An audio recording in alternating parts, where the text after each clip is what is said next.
Hello, friends. Did you know nearly 80% of those who watch my videos aren't subscribed?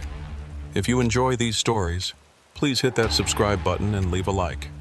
It really helps. Thank you for being here. By the way, where are you watching from? Let me know in the comments. The name's Marcus, and I've been hauling freight through the Midwest for about 12 years now. Most folks don't understand what it's like spending days alone in a cab, watching endless miles of highway disappear under your wheels. Chicago runs were always my bread and butter. Good pay, predictable routes, and usually straightforward deliveries. That changed on a humid Thursday night in August when dispatch sent me to a warehouse on the south side I'd never heard of before. The address led me through industrial districts that looked abandoned even in daylight. By the time I arrived at 11:47 p.m., the whole area felt wrong. Streetlights were either broken or flickering, casting these sickly yellow pools of light that made the shadows between them seem deeper. The warehouse itself was a massive concrete structure, probably built in the 60s with rust stains running down its walls like dried blood. I pulled up to the loading dock and killed the engine. The manifest said I was picking up machine parts heading to Detroit, but the paperwork had been vague about specifics. That should have been my first warning. In 12 years of driving, legitimate businesses always had detailed cargo lists. This one just said industrial equipment with a weight estimate that seemed off. The loading dock was lit by a single floodlight that kept attracting moths, their shadows dancing across the concrete platform. I climbed down from my cab and approached the metal door beside the dock. There was supposed to be someone named Frank meeting me, the foreman, according to dispatch. I knocked 3 times, the sound echoing into nothing. After about 2 minutes, the door opened just wide enough for a face to peer out. The man who looked at me had deep-set eyes and skin that hadn't seen sunlight in years. "You, Marcus?" he asked, his voice scratchy like he'd been breathing in dust all day. "That's me, here for the Detroit load."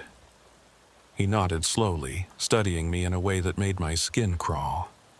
"Yeah, we've been expecting you. Name's Frank. Come on in while my boys get your trailer loaded." Everything in my gut told me to stay outside, but I'd driven 4 hours to get here and needed this paycheck. Lisa, my ex-wife, had been on me about being late with child support again, and turning down a job wasn't an option. So I followed Frank through that narrow door into a hallway that smelled like motor oil and something else, something organic and wrong. The hallway opened into a massive warehouse floor, dimly lit by industrial lights hanging from chains. Most of the space was empty, just concrete stretching into darkness. But there were wooden crates stacked along one wall. Big ones, the kind you'd need a forklift to move. What caught my attention, though, were the workers. There were maybe 6 of them, all wearing identical gray coveralls with no company logo. They moved in this synchronized way, like they'd rehearsed their movements.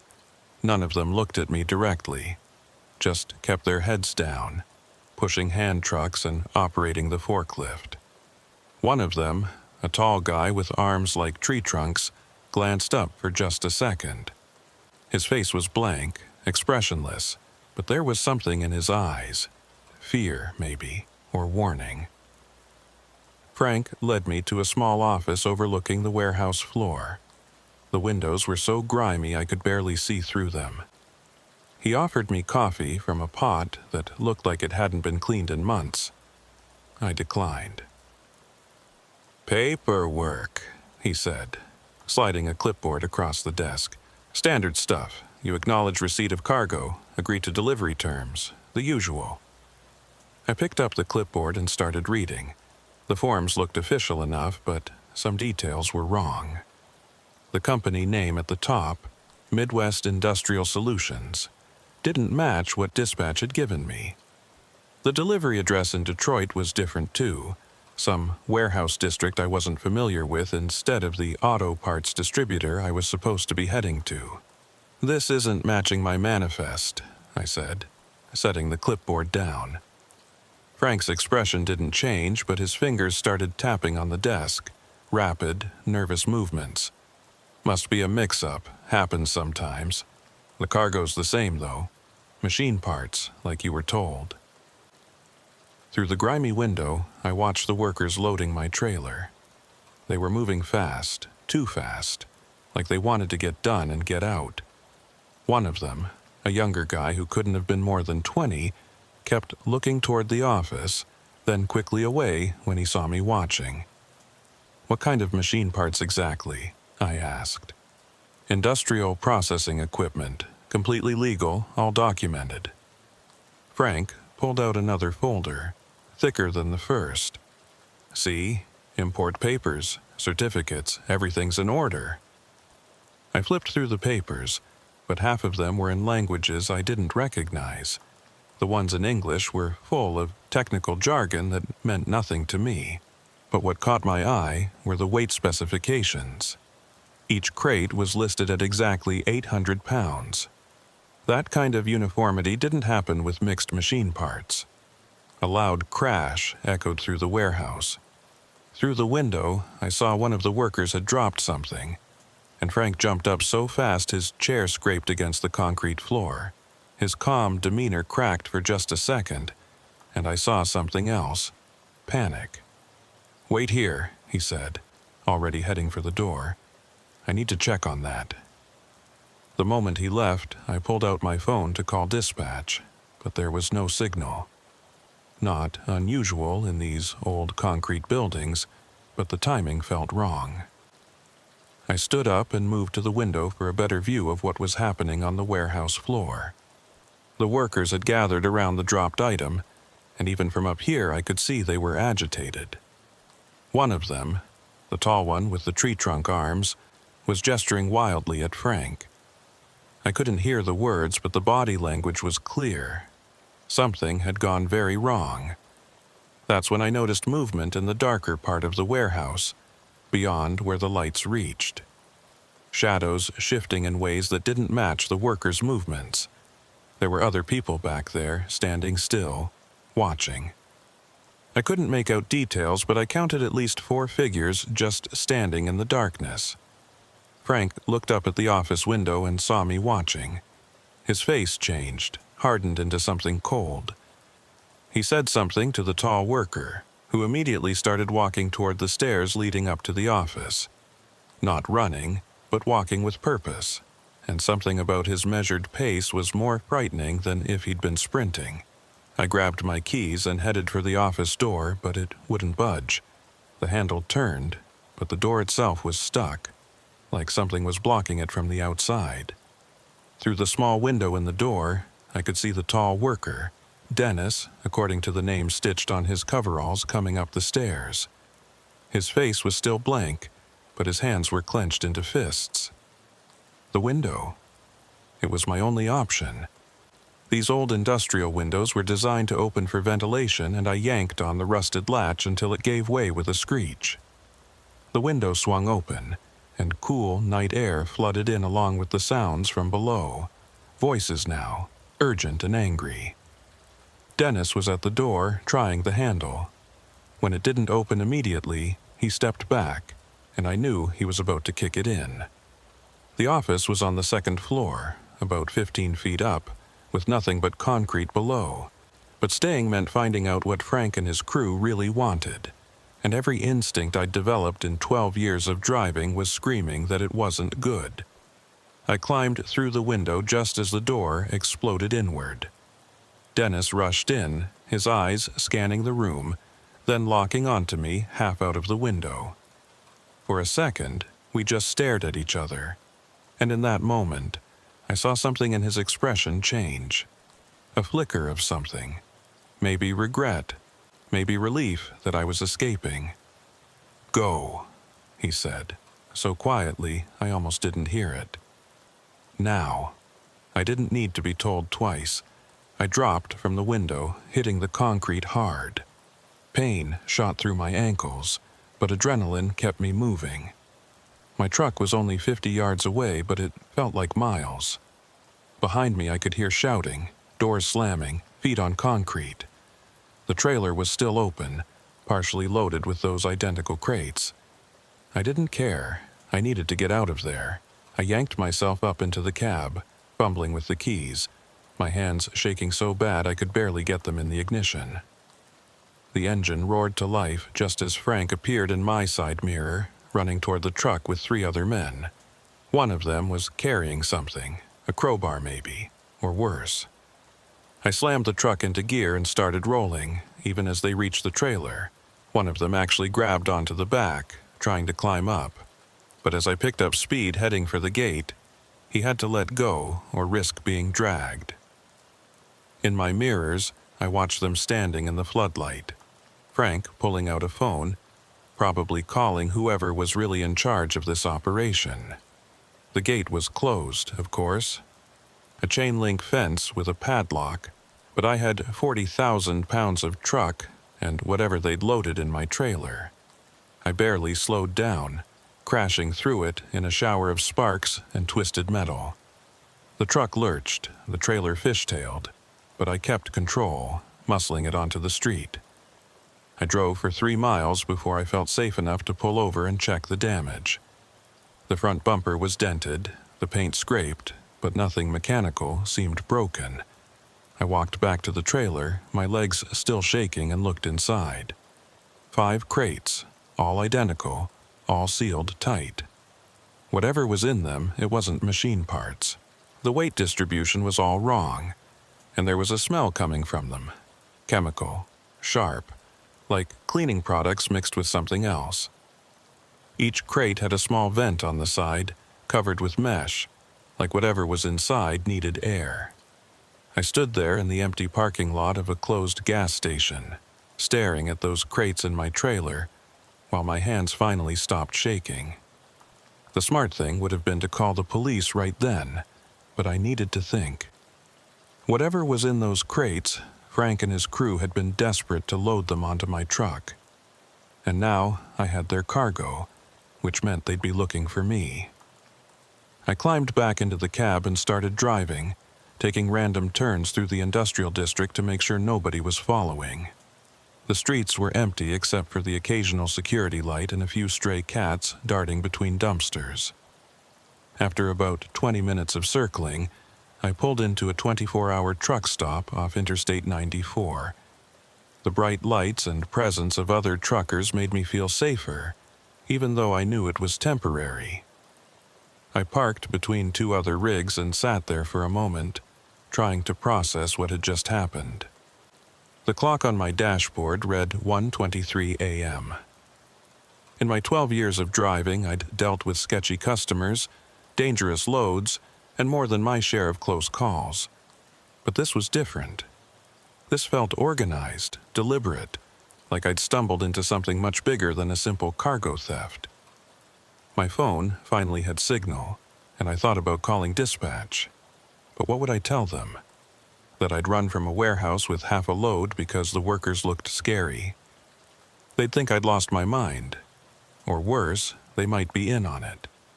The whole job had come through dispatch after all. Instead, I called Tommy, an old friend who'd been driving these routes for 25 years. If anyone would know what to do, it would be him. The phone rang 4 times before his gruff voice answered. "Marcus? Hell, man, it's almost 2 in the morning. Tommy, I need your help. Something's not right with this load I picked up." I could hear him sitting up in bed, suddenly alert. "Where are you?" "Truck stop off 94. South side pickup went bad. Real bad. Stay put. I'm 15 minutes out. Don't talk to anyone. Don't open that trailer and keep your doors locked." While I waited, I kept watching the mirrors, expecting to see Frank's crew pull into the lot any second. Every set of headlights that swept across the parking lot made my pulse spike.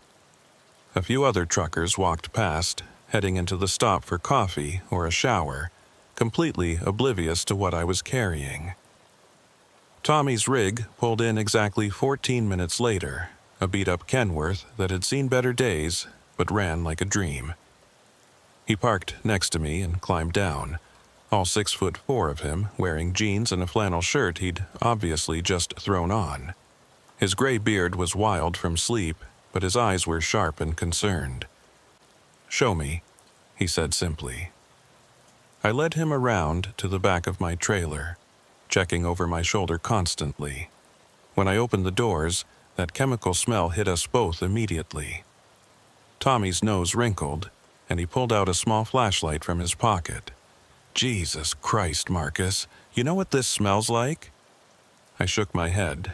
Formaldehyde, mixed with something else, but definitely formaldehyde. He climbed up into the trailer, examining the crates more closely.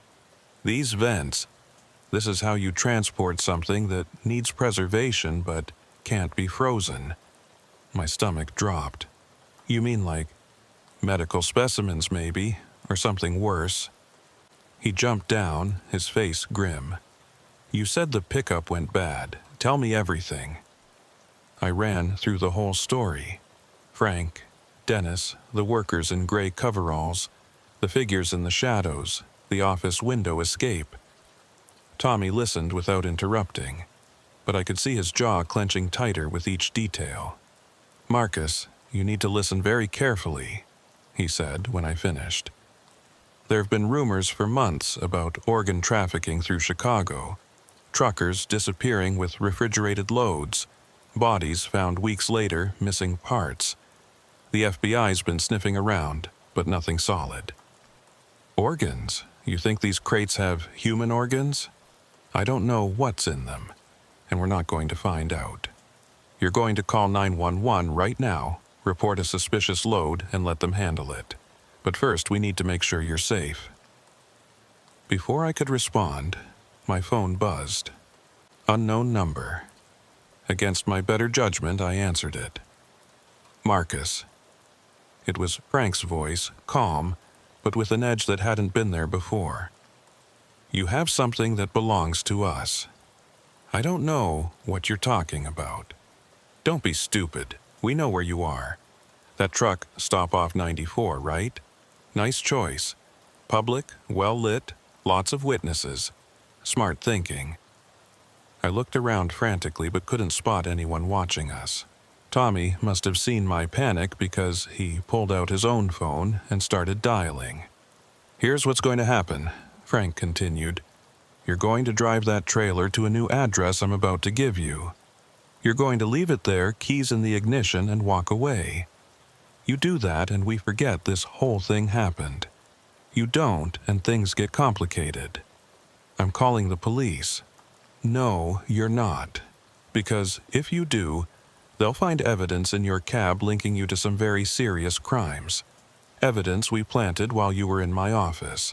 Check under your passenger seat if you don't believe me." My blood went cold.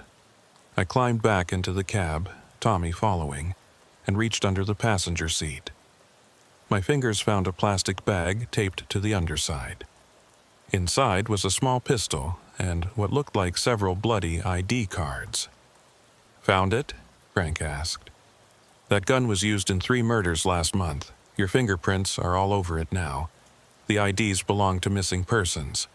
How do you think that'll look to the police?" Tommy grabbed the phone from me. "This is Thomas Rodriguez. I'm with Marcus, and we've already called the state police. They're en route. You want to add threatening a witness to your charges?" There was silence on the other end. Then Frank laughed. It was a cold, humorless sound. "Rodriguez, I should have known you'd get involved. Always sticking your nose where it doesn't belong." "I know who you are, Frank Morrison," Tommy said, and I saw something change in his expression. "Yeah, that's right. I know exactly who you are. What you did to those drivers in Indianapolis. What you're running through Chicago. And I know you're not the one really in charge." More silence. Then Frank's voice came back. Different now. Worried. "You don't know what you're dealing with, old man." "I know enough. I know your boss doesn't like attention. I know the feds are already watching 3 of your warehouses. And I know that if anything happens to Marcus or me, There's an envelope with names, dates, and locations that goes straight to the FBI field office. This was news to me, but I kept my mouth shut. Tommy was bluffing, or maybe he wasn't. With him, you could never tell. "You're making a mistake," Frank said. "No, you made the mistake when you tried to use my friend as a mule. Here's what's really going to happen. Marcus is going to drive that trailer straight to the state police impound lot. They're going to open those crates with a full forensics team present, and you're going to disappear back into whatever hole you crawled out of. The evidence in his cab is planted evidence, which any decent forensics tech will figure out in minutes. Try again." I could hear Frank breathing heavily on the other end. Finally, he spoke, his voice low and dangerous. "This isn't over." "Yes, it is," Tommy said, and hung up. He immediately started making calls, not to 911, but to numbers he had memorized. Old contacts, other truckers, people who knew people. Within 10 minutes, he'd arranged for 3 other drivers to escort us to the state police station. "Safety in numbers," he said. "How do you know about Frank Morrison?" I asked while we waited. Tommy's face was grim. "Lost a friend to his crew 2 years ago. Been keeping tabs on them ever since. They target independent drivers, ones without family, people who won't be missed quickly. You're lucky you got out when you did. What about the planted evidence? We'll deal with it, but we're not touching it again. Let the cops handle it with proper procedures." The other drivers arrived within 20 minutes. 3 guys I'd seen around but never really talked to.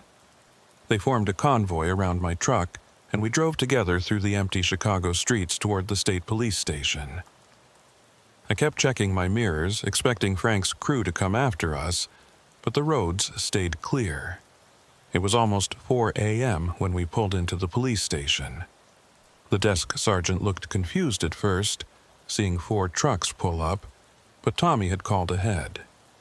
Within minutes, we were surrounded by officers, and a detective named Patricia Hoffman was taking my statement. They found the planted evidence exactly where Frank had said it would be. But like Tommy predicted, it was obviously planted. No dust disruption, fresh tape, fingerprints too perfect to be natural. The forensics team seemed almost excited by how sloppy it was. As for the crates, I never found out what was really in them. Detective Hoffman said it was part of an ongoing investigation and that I'd have to testify eventually, but for now, I was free to go. They impounded my truck as evidence, which meant I was out of work, but honestly, I was just grateful to be alive. Tommy drove me home in his truck as the sun was coming up, painting the Chicago skyline in shades of orange and pink. We didn't talk much, both of us processing what had happened. "You saved my life," I finally said as he pulled up to my apartment. "You saved your own life when you jumped out that window," he replied. "I just helped with the cleanup." The next 3 weeks were hell. I couldn't work because my truck was still impounded as evidence. The company I'd been contracting for dropped me like a hot potato, said I was too much of a liability.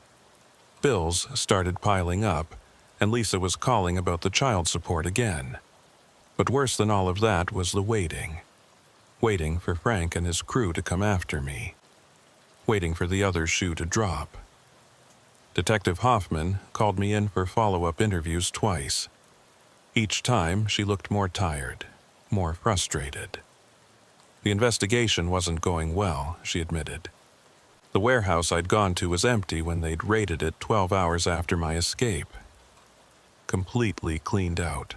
No workers, no equipment, no trace of Frank Morrison or anyone else. Even the office I'd been locked in had been stripped down to the concrete walls. "It's like they were never there," she said during our second meeting, sliding a folder across the table to me. "These are the only things we found." Inside were photos of the warehouse, empty and echoing. But in one corner, barely visible, was something that made my skin crawl. Scratch marks on the concrete floor. like something heavy had been dragged repeatedly. Or someone. The crates from your trailer, Hoffman continued, contained medical equipment. Legitimate medical equipment according to our forensics team, surgical tools, preservation chemicals, portable refrigeration units. All of it legal to transport, all of it with forged but convincing documentation. But Tommy said the smell was formaldehyde. It was, used for preserving medical specimens. The equipment could be used for legitimate purposes, or... She let the sentence hang. We both knew what the "or" implied. So, you've got nothing. I wouldn't say nothing. We've connected this to similar incidents in Milwaukee, Detroit, and Cleveland. Same pattern. Truckers approached for rushed nighttime pickups, suspicious cargo, and when things go wrong, everything disappears within hours. She pulled out another photo, this one of a man I didn't recognize. Heavy set, balding, with eyes that looked dead even in the driver's license photo. Carl Brennan, she said. Found dead in his truck 6 weeks ago outside Gary, Indiana. Heart attack, according to the coroner. But he'd told his wife the night before that he was scared, that he'd seen something he shouldn't have during a pickup. You think Frank killed him? I think Carl saw what was really in those crates. And I think you're lucky you didn't. I left that meeting feeling worse than when I'd arrived. The police had nothing.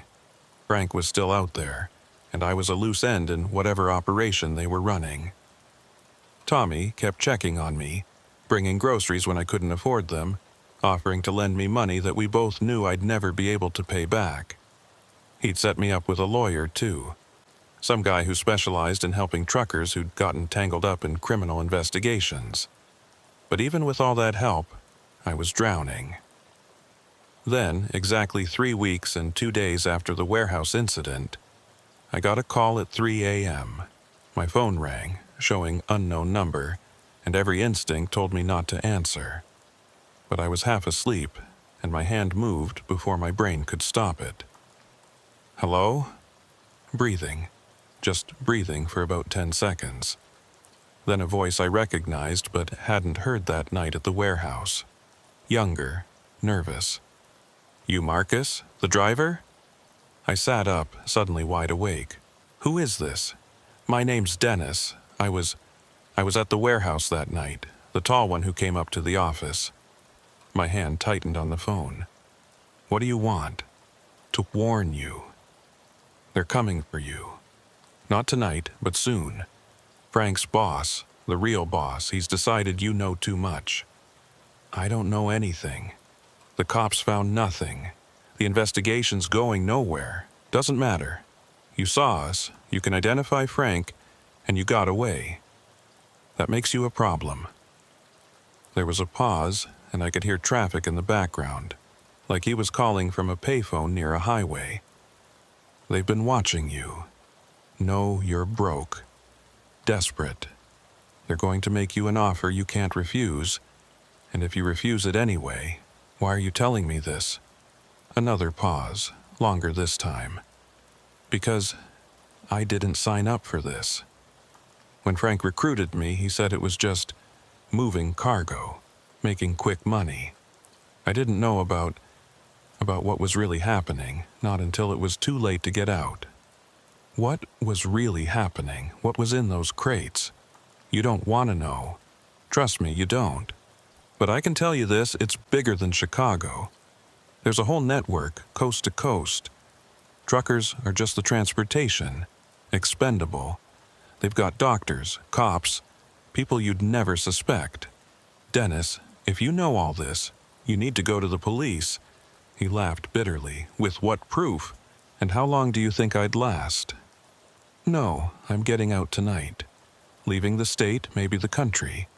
But I owed you this warning. You jumped out that window because you knew something was wrong. That saved your life once. Don't ignore your instincts again. Wait, if they're planning something, I need more information. 4th Street Dock, Warehouse 17. They're moving the whole operation there tomorrow night. After that, they'll come for you. You've got maybe 36 hours to disappear." The line went dead. I immediately tried calling back, but the number was blocked. I sat there in my dark apartment, phone in my hand, trying to process what I'd just heard. Part of me wanted to call Detective Hoffman right away, tell her about the 4th Street location. But Dennis was right. Without proof, what good would it do? I spent the rest of the night packing. Not much to pack, really. My life had shrunk down to what could fit in 2 duffel bags. I called Tommy at dawn, told him about the warning. He didn't question it, didn't try to talk me out of running. He just asked where I wanted to go. "I've got a cousin in Oregon," he said.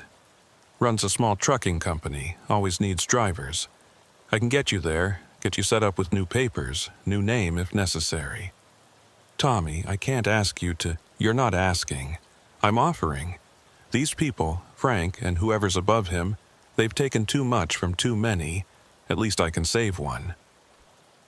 We agreed to meet that evening at a truck stop outside the city. I spent the day tying up loose ends, calling Lisa to explain I'd be out of touch for a while, leaving a detailed letter for Detective Hoffman with everything Dennis had told me, closing out my bank account, which had all of $43 left in it. As the sun started setting, I took one last look around my apartment. It wasn't much, but it had been home. Now I was about to become another missing trucker, another statistic in whatever dark operation Frank and his network were running. I made it to the truck stop without incident, but I couldn't shake the feeling of being watched. Every car that followed me for more than a few blocks made me paranoid. Every face in the crowd seemed suspicious. Tommy was already there when I arrived, his truck running, ready to go.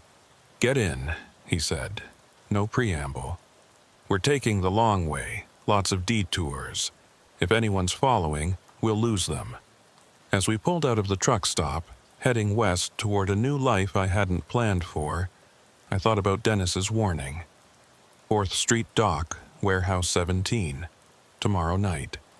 I'd left that information for Detective Hoffman, but would she act on it? Would it make any difference? Tommy must have sensed my thoughts. "You did the right thing, Marcus. Sometimes the brave choice isn't to fight. Sometimes it's to survive." We drove through the night, taking back roads and switching vehicles twice at truck stops where Tommy had friends waiting.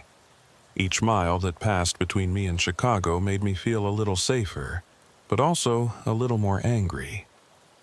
Frank and his crew were still out there, still operating, still preying on drivers who just wanted to make an honest living. 3 days later, when we finally reached Oregon, Tommy's cousin Jake was waiting for us. He was nothing like Tommy, shorter, rounder, with a perpetual smile that seemed genuine. He'd set me up with a small apartment, a new ID that would pass basic scrutiny, and most importantly, a job driving local roads. No more long hauls, no more midnight pickups, no more suspicious cargo. "Tommy told me you had some trouble," Jake said, shaking my hand. "Don't worry about it. Out here, you're just another driver. Keep your head down, do good work, and the past stays in the past." For a week, that seemed possible. I learned my new routes, met the other drivers, started to remember what normal felt like. Then I saw the news report. It was just a small item, buried in the Chicago Tribune's online edition, but it hit me like a punch to the gut. FBI raids empty warehouse in failed human trafficking sting. The article was brief. Federal agents, acting on an anonymous tip, had raided Warehouse 17 at 4th Street Dock, expecting to find evidence of a human organ trafficking ring. Instead, they found an empty building that had been thoroughly cleaned with industrial chemicals. No arrests were made, but there was one detail that made my blood run cold. A security guard at a nearby building reported seeing multiple semi-trucks leaving the dock area the night before the raid, approximately 6 hours after the FBI received the anonymous tip. They'd known. Somehow, Frank's network had known about the raid in advance, which meant they had someone inside law enforcement, someone high enough to access confidential information. I called Tommy from a payphone, using the code we'd established. He answered on the second ring. "You see the news?" I asked. "Yeah, Dennis was right about one thing. It's bigger than we thought. What do I do now?" "What you've been doing. Stay quiet, stay safe. Let the feds figure it out." But I couldn't let it go. Not completely. I started researching, carefully, using library computers and public Wi-Fi, looking for patterns in trucker disappearances, suspicious deaths, missing persons reports that might connect to organ trafficking. What I found was terrifying in its scope. Over the next 6 months, I documented everything I could find. 17 truckers had gone missing along routes between Chicago and Detroit in the past 2 years. 8 more between Chicago and Milwaukee. All independent operators, all running refrigerated loads, all vanishing without a trace. Their trucks would turn up days or weeks later, always stripped clean, always wiped down with industrial chemicals that destroyed any forensic evidence. But it was the pattern of organ shortage reports that really connected the dots. Every time a cluster of trucker disappearances happened, organ availability in certain private medical facilities would spike 2 to 3 weeks later. Not the legitimate transplant centers that followed federal guidelines, but the gray market clinics that served wealthy clients who couldn't wait for official donor lists. I was careful with my research, never staying on any one computer too long, never searching from the same location twice. Jake thought I was just dealing with trauma in my own way, and Tommy kept telling me to let it go. But I couldn't. Those 17 missing truckers had families, friends, people who deserved to know what happened to them. It was a Tuesday in May when everything came to a head. I just finished a local delivery run, dropping off restaurant supplies around Portland, when I noticed a black sedan following me. Not obviously, but professionally. Staying 3 cars back, switching lanes when I did, taking every turn, my blood went cold, and all the paranoia from 6 months ago came flooding back. I called Tommy immediately. "I've got a tail." "You sure?" "Black sedan, tinted windows, been on me for the last 4 miles. Come to the yard, now. Don't go home." Jake's trucking yard was in an industrial area surrounded by other businesses and equipped with security cameras. I made it there in 15 minutes, the sedan following the entire way. When I pulled through the gates, the sedan slowed, stopped about a block away, then slowly drove past. I couldn't see the driver through the tinted windows, but I knew they were watching. Tommy was waiting for me, along with Jake and 3 other drivers I'd gotten to know over the months. They looked grim, ready for trouble. "Could be nothing," Jake said, but his hand was resting on the baseball bat he kept in his office. "It's not nothing," I said. "They found me." We waited 2 hours, but the sedan didn't come back. Finally, as the sun was setting, Tommy made a decision. "We're getting you out of here, tonight. I know a guy in Canada, completely off the grid. You can lay low there until we figure out what's happening." But as we were loading my few belongings into Tommy's truck, my phone rang. It was Detective Hoffman's number. "Marcus? Thank God. Listen, you need to know something. Frank Morrison was found dead this morning." My knees almost buckled. "What? How?" "Execution style, 2 bullets to the head. His body was dumped at that warehouse you escaped from. Marcus." There was a note pinned to his chest. It had your current alias and location on it. The blood drained from my face. Frank was dead, and someone wanted me to know about it. Someone who knew exactly where I was. "Detective, what's going on?" "Internal war. That's our best guess. Frank was middle management and he failed to contain the situation with you. His bosses cleaned house. But Marcus, If they know where you are, they're already here. I had a tail today. Get out, now. Don't go to the police. Don't trust anyone you don't know personally. This goes higher than we thought.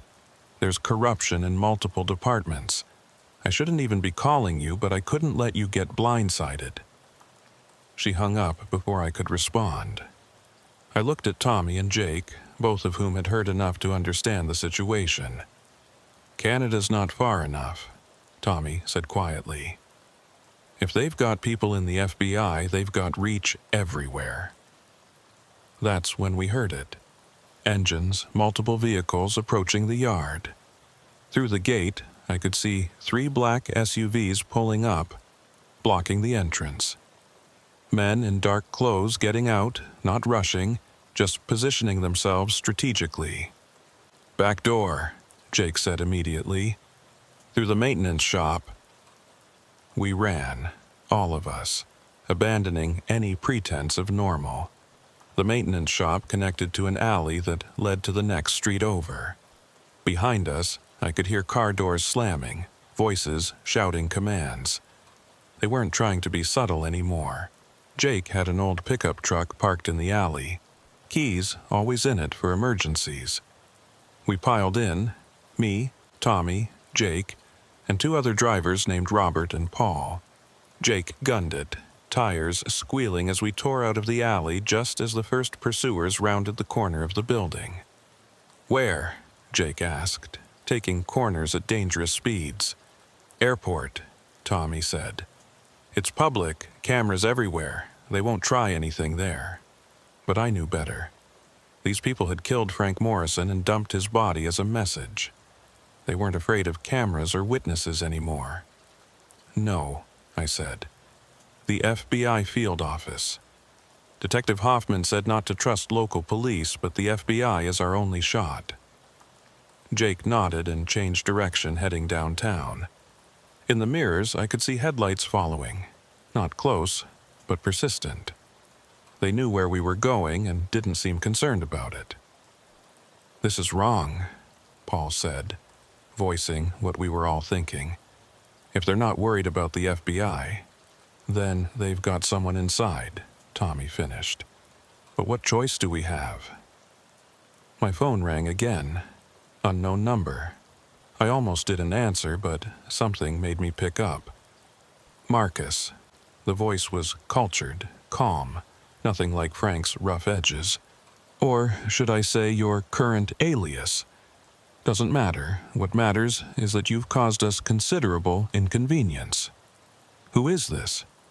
Someone who's offering you a final chance at a resolution.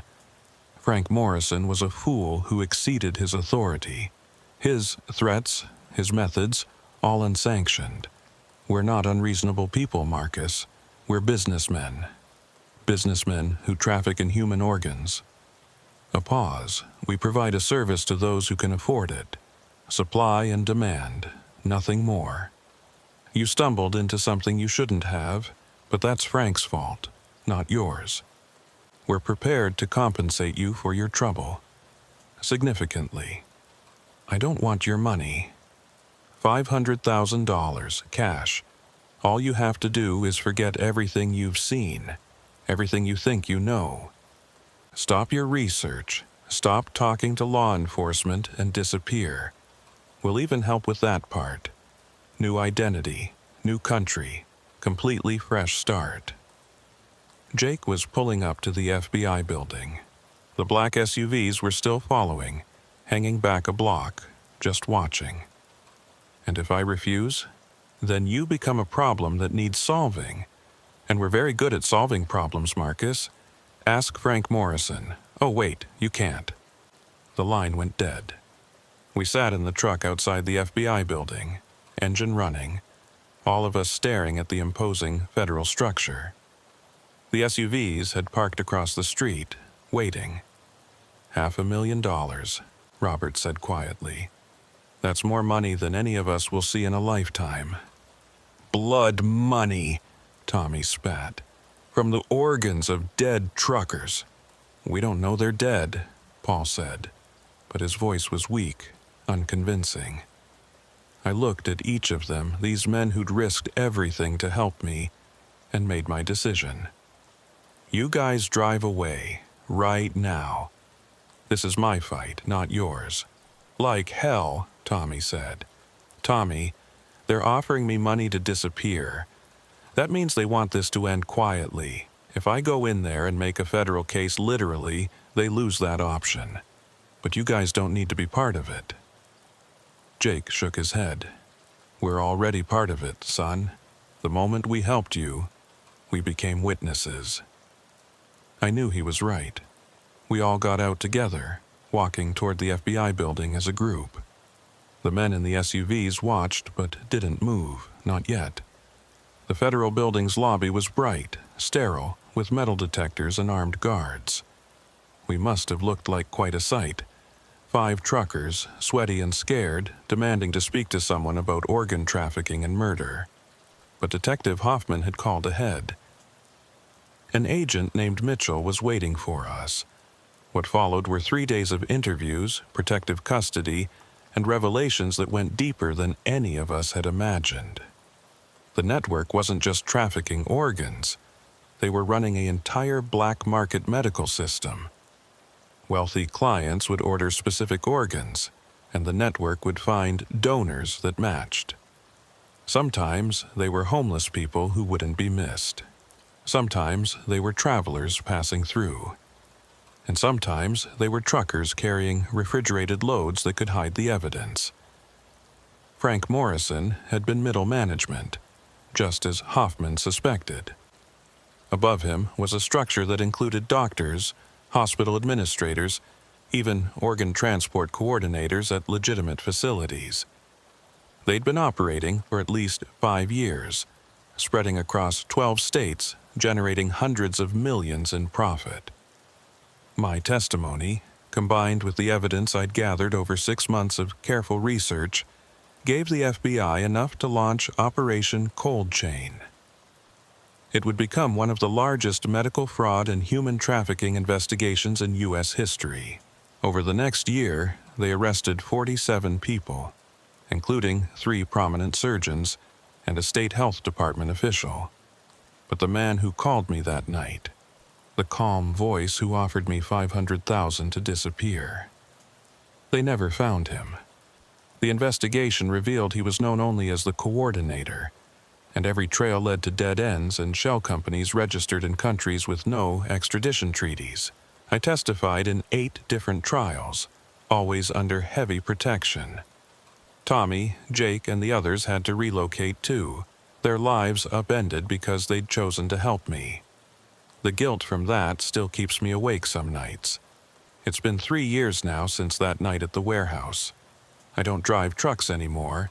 The FBI helped me get a new career, a new life in a place I can't mention. But sometimes I dream about it. The empty warehouse, Frank's desperate face, Dennis warning me to run. The 17 missing truckers who were never found. The official story is that Operation Cold Chain was a success, that the network was dismantled. But I know better. I still monitor trucker forums, still track disappearances, still see the patterns. They're more careful now, more subtle, but they're still out there. The coordinator is still out there. Every time I see a semi on the highway, especially the refrigerated ones, I think about the drivers. Are they safe? Do they know what they might be carrying?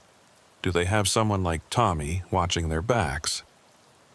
I survived because I listened to my instincts, because I jumped out that window when every rational thought said to stay put and play along. But 17 others didn't get that chance. Their families got closed casket funerals with official explanations about highway accidents and heart attacks. Only a few of us know the truth about what really happened to them. Sometimes reporters call, wanting to write books or make documentaries about Operation Cold Chain. I always decline, not because I'm afraid anymore, but because the story isn't over. Somewhere out there, in a warehouse just like the one I escaped from, someone is loading mysterious crates onto another trucker's rig, And that trucker has no idea that their life is about to change forever, if they're lucky enough to keep it at all. The real horror isn't what happened to me that night in Chicago. It's knowing that it's still happening, right now, to someone else. And there's nothing I can do to stop it. I still keep in touch with Tommy, though we're careful about how we communicate. He's retired now, living somewhere warm, trying to forget. But I know he monitors the forums too, watches for patterns, warns drivers when he can. We're the survivors of something that officially doesn't exist anymore. Witnesses to a darkness that runs deeper than anyone wants to admit. That's my story. Every word of it true, though you'll never find official confirmation. The FBI made sure of that. Too much panic, they said, if people knew how extensive it really was. Better to let everyone think it's over, that the bad guys were caught, that the highways are safe. But if you're a trucker reading this, especially if you haul refrigerated loads, remember what happened to me. Trust your instincts. If a pickup feels wrong, if the warehouse looks abandoned, if the workers won't meet your eyes, get out. Don't worry about the job, the money, the consequences. Just get out. Because somewhere in Chicago, or Detroit, or any city with desperate people in dark corners, there's another Frank Morrison waiting with another warehouse full of secrets. And the next driver who walks through those doors might not be lucky enough to find an open window. My name is Cornelius, though most folks just call me Neil. I've been driving 18-wheelers for nearly 20 years, and in all that time, I thought I'd seen everything the road could throw at me. Ice storms, jackknife trailers, highway robberies, you name it, I'd survived it. But what happened during that blizzard in February just outside Chicago still makes my hands shake when I think about it. I was hauling a load of pharmaceutical supplies from a distribution center in Indianapolis to a hospital network in Chicago. Time-sensitive stuff, antibiotics, insulin, vaccines that needed to stay refrigerated. The kind of cargo that couldn't wait for better weather. The forecast had called for snow, maybe 6 to 8 inches, but nothing I hadn't handled before. By the time I hit Interstate 65 heading north, though, it was clear the weathermen had gotten it wrong again. The snow was coming down sideways, these thick, heavy flakes that stuck to everything immediately. My windshield wipers were working overtime, and even with the defroster on full blast, ice kept building up on the edges of the glass. The temperature had dropped 15 degrees in the last hour, turning what should have been manageable snow into a full-scale blizzard. I was about 40 miles south of Chicago, near Crown Point, when things went from bad to worse. The wind picked up to what had to be 50 miles per hour, gusting even higher, pushing my trailer around like it was made of cardboard instead of steel. I could feel the whole rig swaying, that sick sensation when you know you're right on the edge of losing control. The smart thing would have been to pull off at the next exit, find a truck stop, and wait it out. But the next exit was 8 miles away according to my GPS, and visibility was dropping fast. I was down to maybe 20 feet, just following the barely visible taillights of a car ahead of me, hoping they knew where they were going.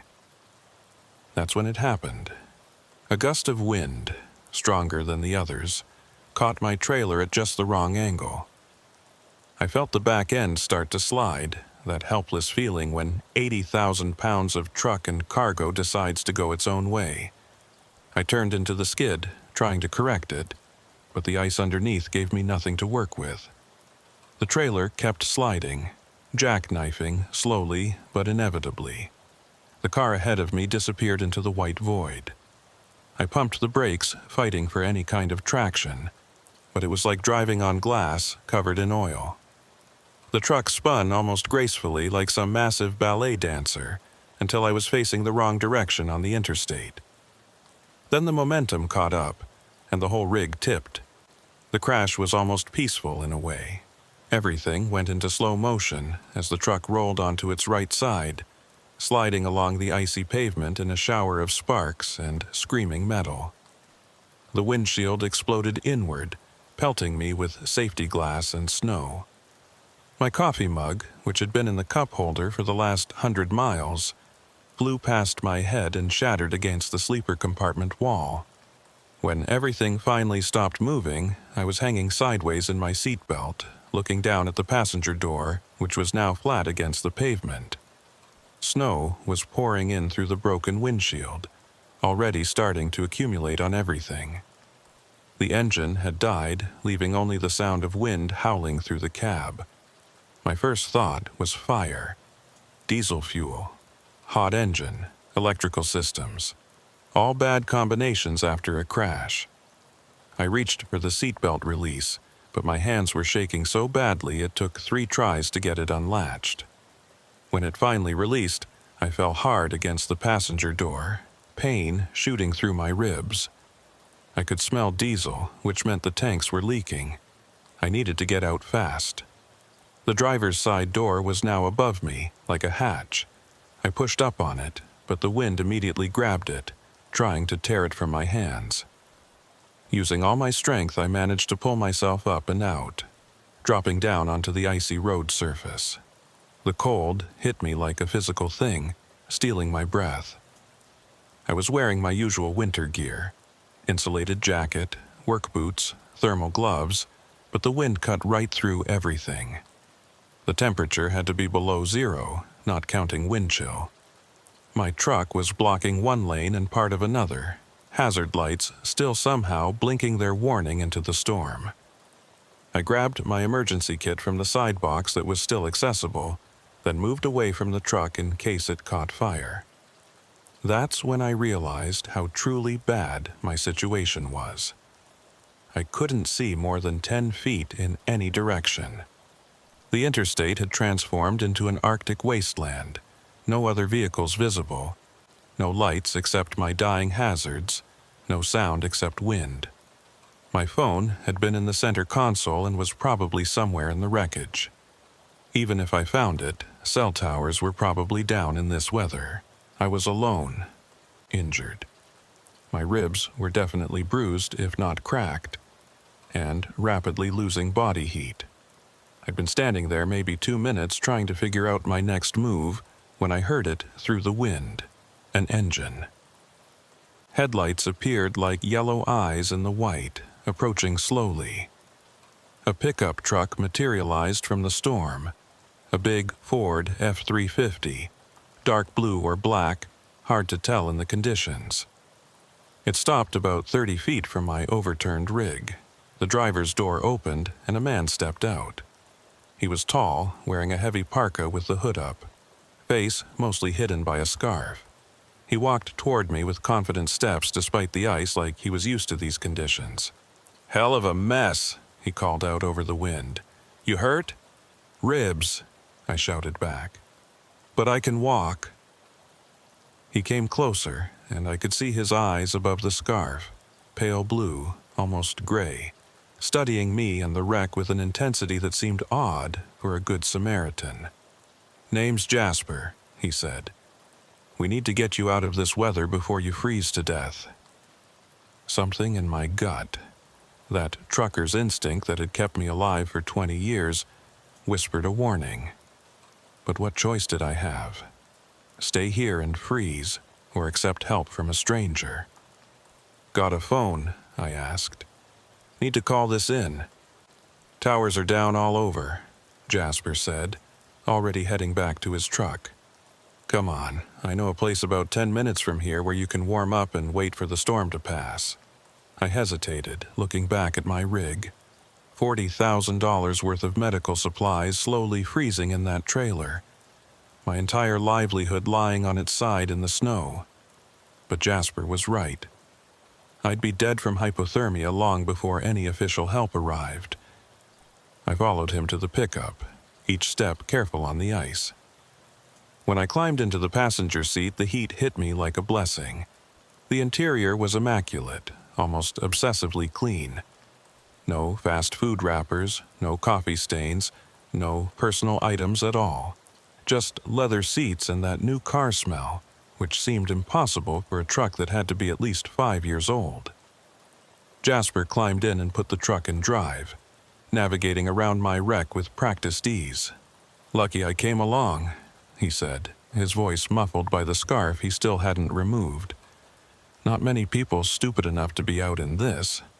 "I had a delivery schedule to keep," I said, teeth still chattering. "Medical supplies, right? Saw the hazmat placards on your trailer." That gave me pause. It would have been almost impossible to read those placards in this visibility, especially with the truck on its side. But maybe he'd just made an educated guess based on the refrigeration unit. We drove in silence for a few minutes, the truck handling the icy roads surprisingly well. Jasper seemed to know exactly where he was despite the near-zero visibility, taking turns without hesitation, never slowing to check street signs or landmarks. "You from around here?" I asked. "You could say that. Born and raised in Indiana, know these roads like the back of my hand. Lucky for me." He glanced over, and for just a second, I saw his eyes crinkle like he was smiling under that scarf. "Yeah, lucky." We turned off what I assumed was still the interstate onto a smaller road. The snow was even deeper here, no tire tracks except ours. The trees pressed in close on both sides, their branches heavy with white, creating a tunnel effect that made the darkness even more oppressive. "Where exactly are we going?" I asked, that uneasy feeling growing stronger. "Friend of mine has a hunting cabin not far from here. Got a generator, wood stove, everything you need to ride out a storm like this. He won't mind us using it." "Maybe we should just head to the nearest town instead." "Nearest town is Lowell, and it's 15 miles in the opposite direction. You really want to risk that in this weather?" He had a point, but something was off. The way he drove with such confidence in zero visibility, the way he'd appeared so quickly after my crash, the complete absence of any personal touches in his supposedly well-used truck. "Actually," I said, trying to keep my voice casual, "if you could just drop me at the next gas station or anywhere with people, that would be great."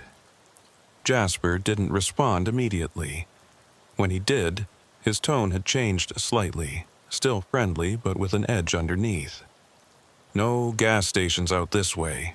Besides, you're hypothermic whether you realize it or not. Your lips are blue, you're shaking, and your speech is starting to slur. You need immediate warmth and medical attention." He was right about the shaking, but my speech wasn't slurred. I'd been careful to speak clearly despite the cold, which meant he was either mistaken or lying to justify not taking me where I wanted to go. We turned again, onto what couldn't even be called a road anymore. Just a break in the trees barely wide enough for the truck.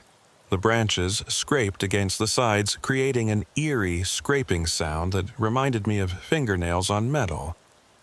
"Listen, Jasper," I started, but he cut me off. "Almost there. You'll see. This is the best option. My friend actually used to be an EMT, might still have some medical supplies that could help with those ribs." Another red flag.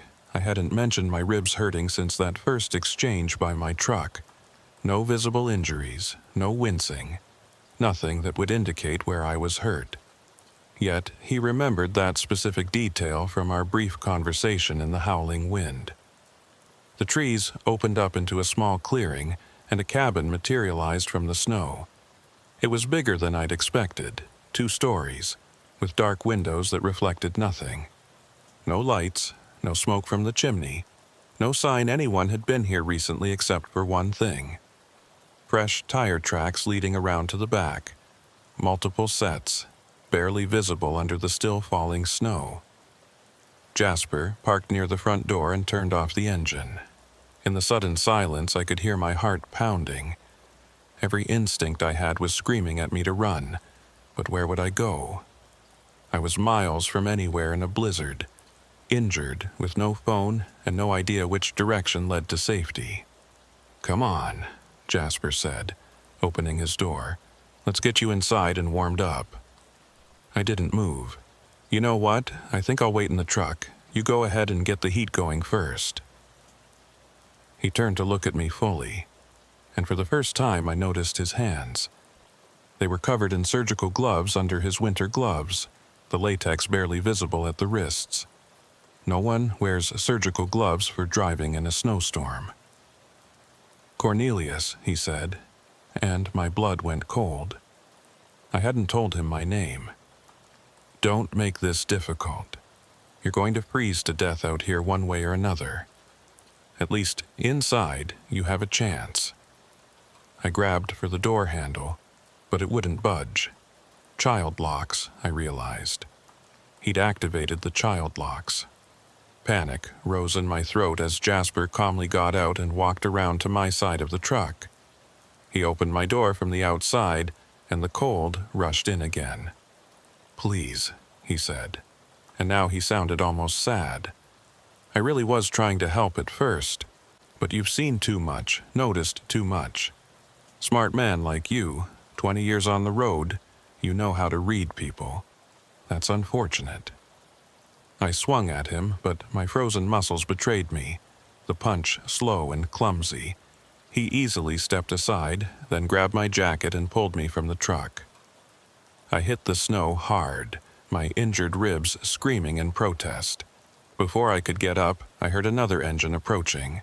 2 more vehicles emerged from the storm, a van and another pickup. People got out, dark shapes against the white, moving toward us with purpose. One of them was carrying something that looked like a medical bag. "Jasper," one of them called out. A woman's voice. "This him?" "Yeah, crashed right where Hiram said he would." Hiram, another person involved. This hadn't been a random rescue. They'd known I was coming, known I would crash. But how? The woman knelt beside me in the snow. Even through my pain and fear, I noticed she was wearing scrubs under her winter coat. "Mr. Cornelius," she said, her voice professionally calm. "You've been in an accident. You're in shock. We're here to help." "No," I managed, trying to crawl away. "You're not. This isn't." "Hypothermia causes confusion, paranoia," she continued, speaking to the others now as if giving a medical presentation. "He doesn't know what he's saying." More hands grabbed me, lifting me despite my struggles. They were all wearing medical gloves, I realized, every single one of them. They carried me toward the cabin, and as we got closer, I could see through one of the windows. Light inside, from battery-powered lanterns, and equipment, medical equipment. An IV stand, monitors, things that had no business being in a hunting cabin. "Please," I tried again. "People know where I am. The trucking company has GPS on the rig." "Your company's GPS showed you stopped for the mandatory rest period at the Love's truck stop in Remington," Jasper said conversationally. "You've been off the grid for the last 2 hours. Terrible weather after all. Lots of accidents tonight. Lots of missing people who won't be found until the snow melts." They carried me through the door into warmth that should have been welcome but felt like walking into a trap. The main room had been converted into something between a field hospital and a laboratory. Plastic sheeting on the floors, surgical lights powered by humming generators, and that smell, antiseptic mixed with something else, something that made my stomach turn.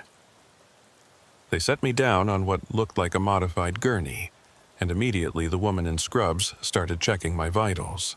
Her movements were professional, practiced, but there was something mechanical about them, like she was going through motions she'd done too many times before. "Blood pressure's elevated," she announced. "Pulse is rapid, possible internal bleeding from the crash." "I'm fine," I said, trying to sit up, but Jasper placed a firm hand on my shoulder.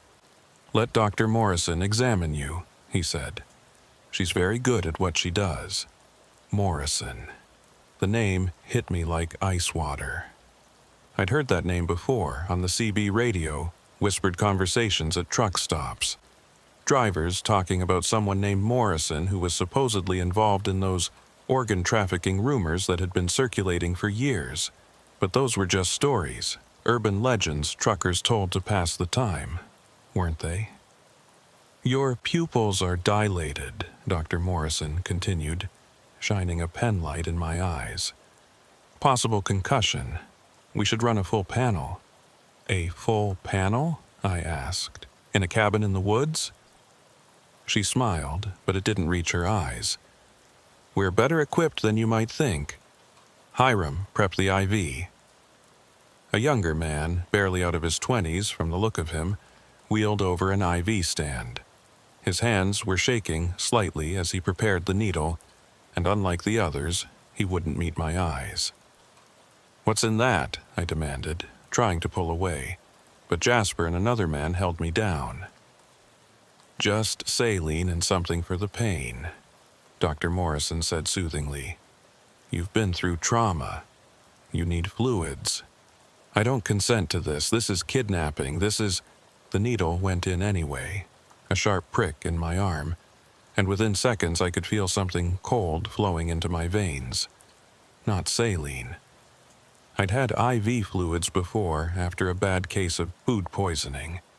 This was different, heavier, with a metallic taste that somehow appeared in my mouth. "That's it," Dr. Morrison said. "Just relax. Let the medication work." My vision started to blur around the edges, but I fought it. 20 years of staying alert through exhaustion, of fighting off sleep during those long hauls, had given me some resistance. I could hear them talking, their voices becoming distant but still audible. "Blood type?" someone asked. "O negative," Dr. Morrison replied. "Universal donor, very valuable." "The client in Milwaukee?" "Still waiting. We'll need to move fast once the storm clears." I tried to process what I was hearing, but my thoughts were becoming syrupy, slow. They were talking about blood types, clients, moving fast. The organ trafficking stories weren't just stories. They were real, and I was about to become part of them. "He's fighting it," Hiram said, and I could hear fear in his voice. "Should we increase the dose?" "No," Dr. Morrison said sharply. "Too much, and we risk damaging the organs. He's a big man. It'll just take longer." Organs, plural. They weren't just planning to take my blood. They were planning to take everything. I had to stay conscious, had to find a way out. I focused on the pain in my ribs, using it as an anchor to keep from sliding into the darkness. Through my blurred vision, I could see the room more clearly now. There were coolers stacked against one wall, medical-grade ones with biohazard symbols. A chart on another wall with what looked like shipping schedules, routes marked across the Midwest. And then I saw something that made my blood run cold, despite the drugs. In the corner, partially hidden by a curtain, was another gurney. Someone was on it, covered by a sheet, but I could see a foot sticking out. A foot wearing a trucker's boot, just like mine. "The other one's ready for transport," someone said, noticing where I was looking. "Once this storm clears, we can move both shipments." Other one. Another trucker, probably with a similar story. Broken down or crashed in the storm, rescued by Good Samaritan Jasper, brought here to help. How many times had they done this? How many drivers had disappeared into this cabin in the woods? "His eyes are still tracking," Hiram observed nervously. "He's still conscious." Dr. Morrison came over and looked down at me, studying my face with clinical detachment. "Remarkable constitution," she said. "The adrenaline from the crash must be counteracting the sedative." "Jasper, tell me again how you found him." "Exactly where the scanner said he'd be," Jasper replied. "That icy patch at mile marker 247 worked perfectly. Every truck that hits it at highway speed is guaranteed to jackknife."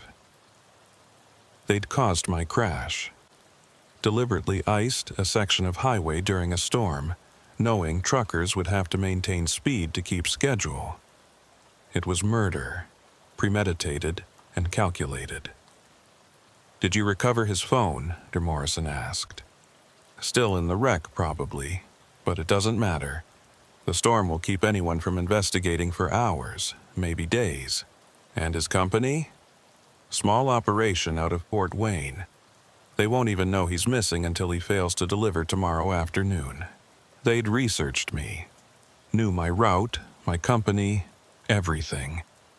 This wasn't random. I'd been selected, targeted, hunted. I tried to speak, to scream, but my mouth wouldn't cooperate. Only a low groan escaped, barely audible over the generator's hum. Increase the dose, Dr. Morrison finally decided. We can't have him conscious for the next part. Hiram adjusted something on the IV, and this time the darkness came rushing in like a tide. But just before I went under, I heard something that gave me hope.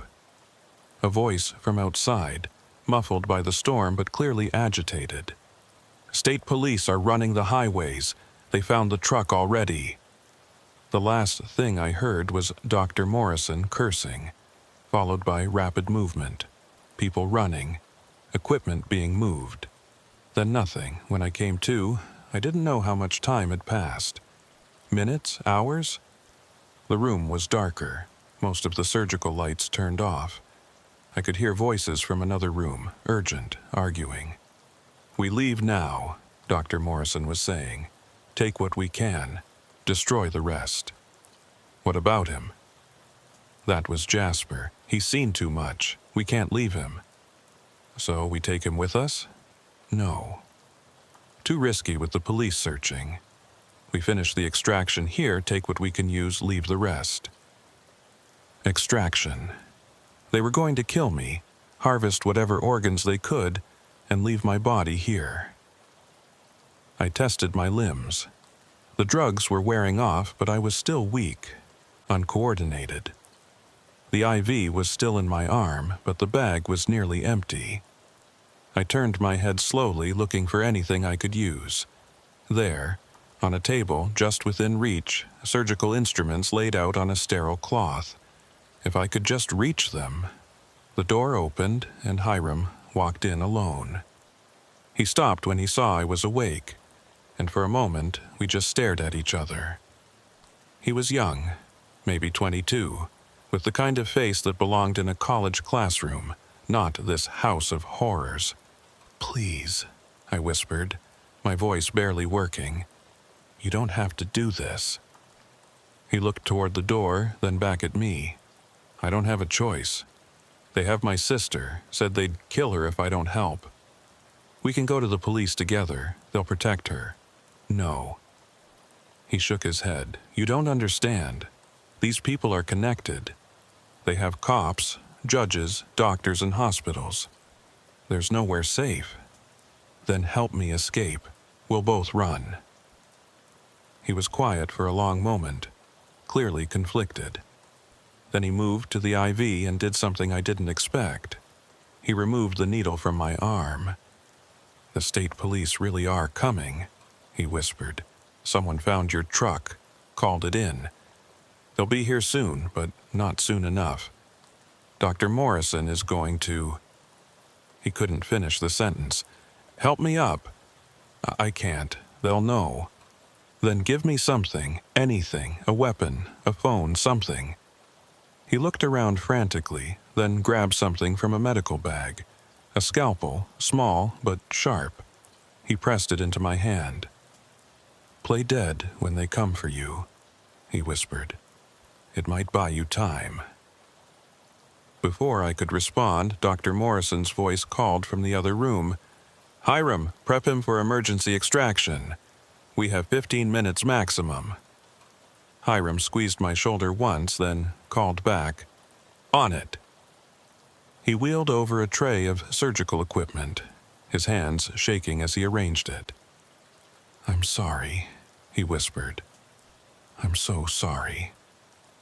Dr. Morrison entered, now wearing surgical scrubs and gloves. Jasper was with her, and 2 other men I didn't recognize. They all looked tense, rushed. "Is he under?" she asked Hiram. "Yes," he lied, "completely unconscious." I closed my eyes, forced my breathing to slow, made my body go limp. The scalpel was hidden under my palm, pressed against the gurney. Good. We'll take the kidneys first. They're the most valuable. Then liver, heart if we have time. I felt them moving around me, heard the clink of instruments.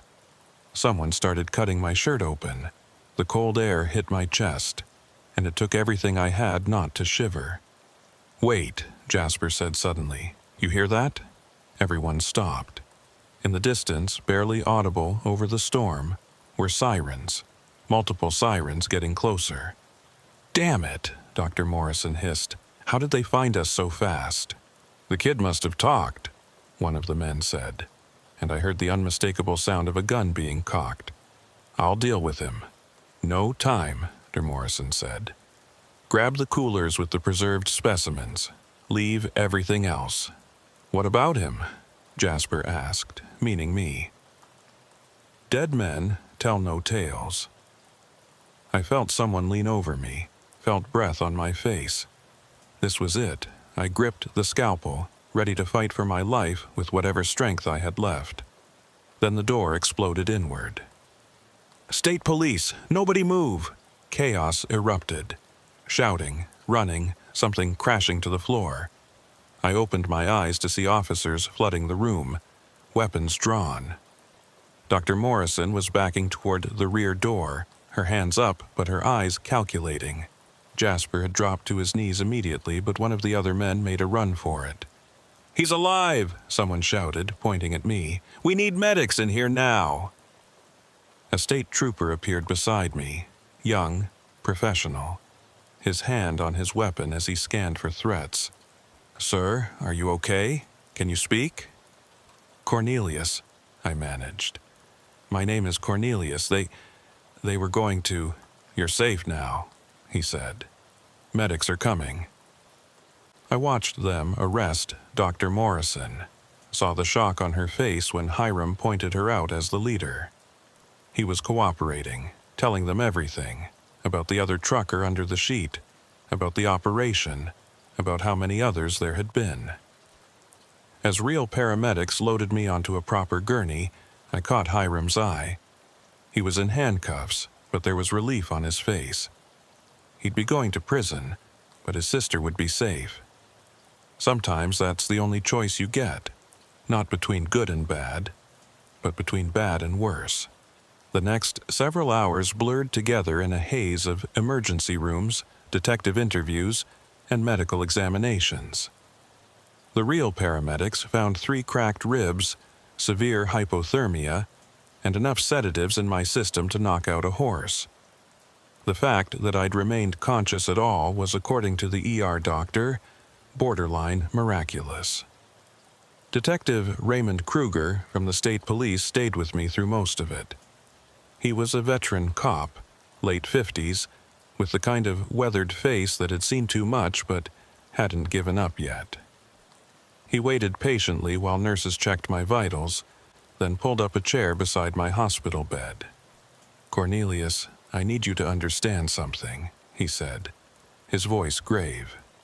"What you stumbled into tonight is part of something we've been investigating for 3 years. You're the first survivor who's actually conscious and able to testify." "The first?" I asked, though I already suspected the answer. "We've found 14 bodies in the last 3 years. All truckers, all missing organs. Most were so decomposed by the time we found them that we couldn't determine cause of death. You're the first one we've caught them in the act. 14. 14 drivers who'd never made it home, whose families were probably still wondering what happened. Hiram said they had his sister," I told him, "that they forced him to help." Kruger nodded. "We're looking into that. He's cooperating fully, giving us names, locations, everything. Turns out Dr. Morrison, her real name is Dr. Angela Thorne, by the way, has been running this operation across 3 states. She had a legitimate medical license, even worked at Chicago Presbyterian until 2 years ago when she was quietly let go for ethical violations." "And Jasper?" Jasper Whitman, ex-military, dishonorably discharged for black market dealings in Afghanistan. He was their procurer, finding targets, setting traps, doing the dirty work. That ice patch that caused your crash? He spent 2 hours this afternoon spraying water on that exact spot, creating a perfect trap. The calculated nature of it made me sick. While I'd been checking my load, planning my route, these people had been setting up my death trap. The client in Milwaukee they mentioned, I said. We're tracking it down. Hiram gave us a list of regular clients. You'd be horrified how many wealthy people are willing to pay for organs, no questions asked. We're talking state senators, CEOs, people with enough money to bypass the normal transplant lists. A nurse came in to adjust my IV, a real IV this time, with actual saline and antibiotics. I flinched when she approached with the needle, and she gave me a sympathetic look. "It's okay," she said gently. "You're safe here. There's an officer stationed outside your door, and we've got security on high alert." After she left, Kruger continued. "We found something else in that cabin, records going back 5 years.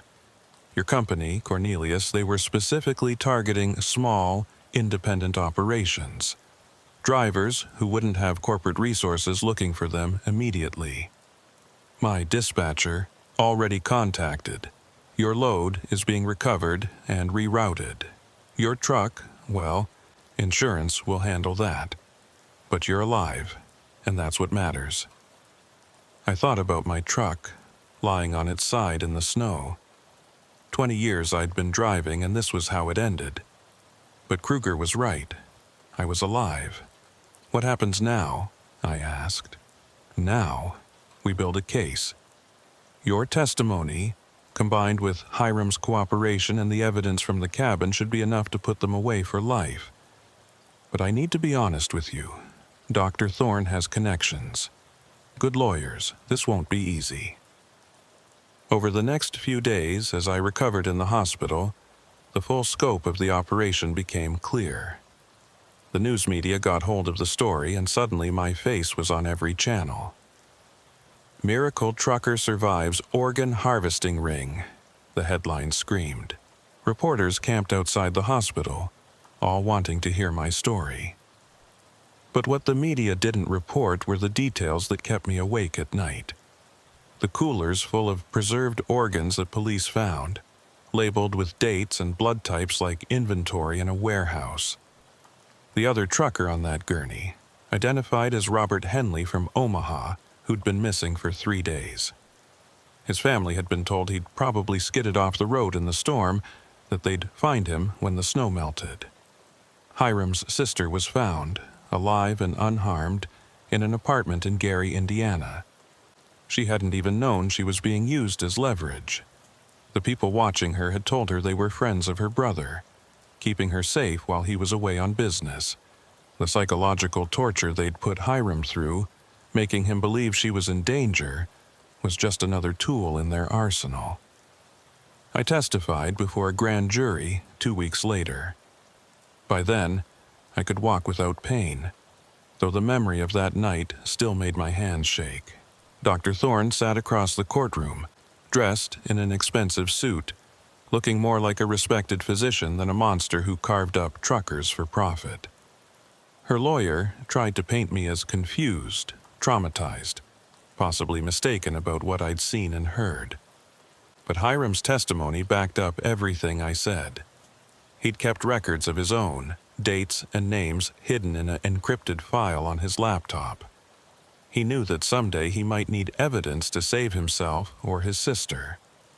That evidence included recordings he'd secretly made of Dr. Thorne discussing the organ sales, talking about clients, even joking about how easy it was to make truckers disappear.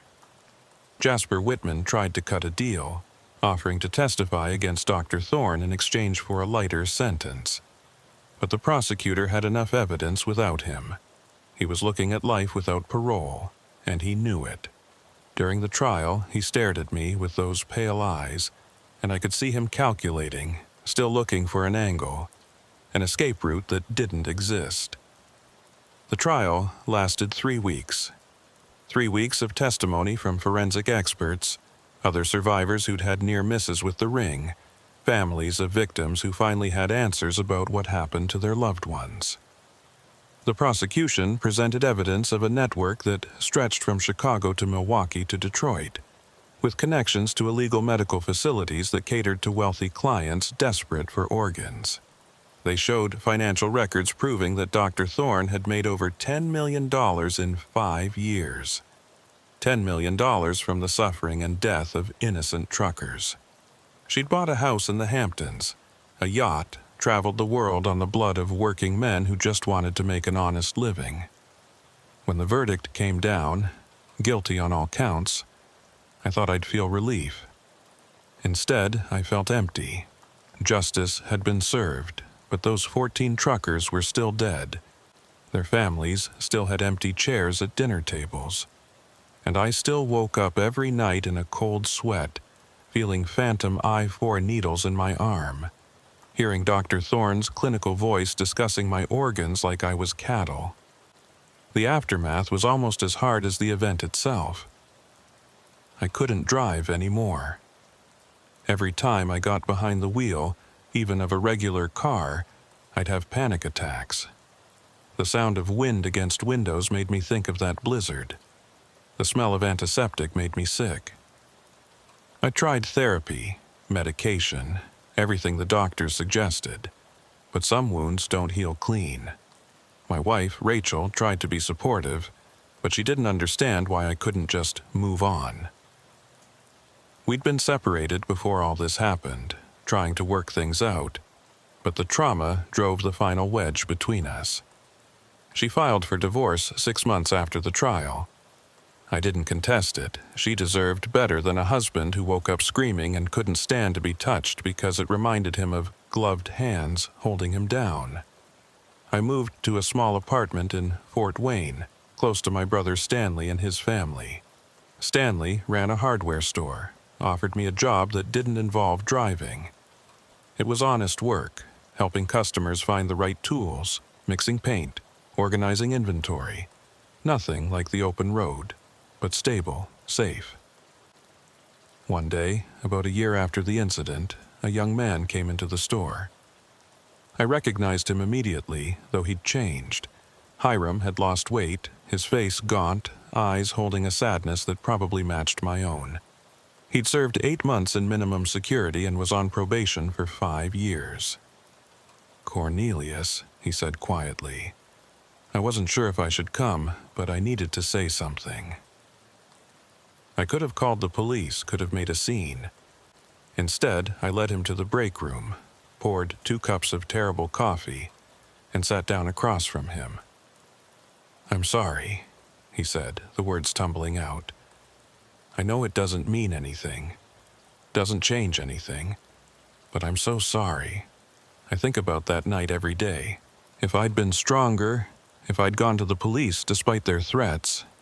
You saved my life," I told him. "When you pulled that IV, when you gave me the scalpel, you saved my life.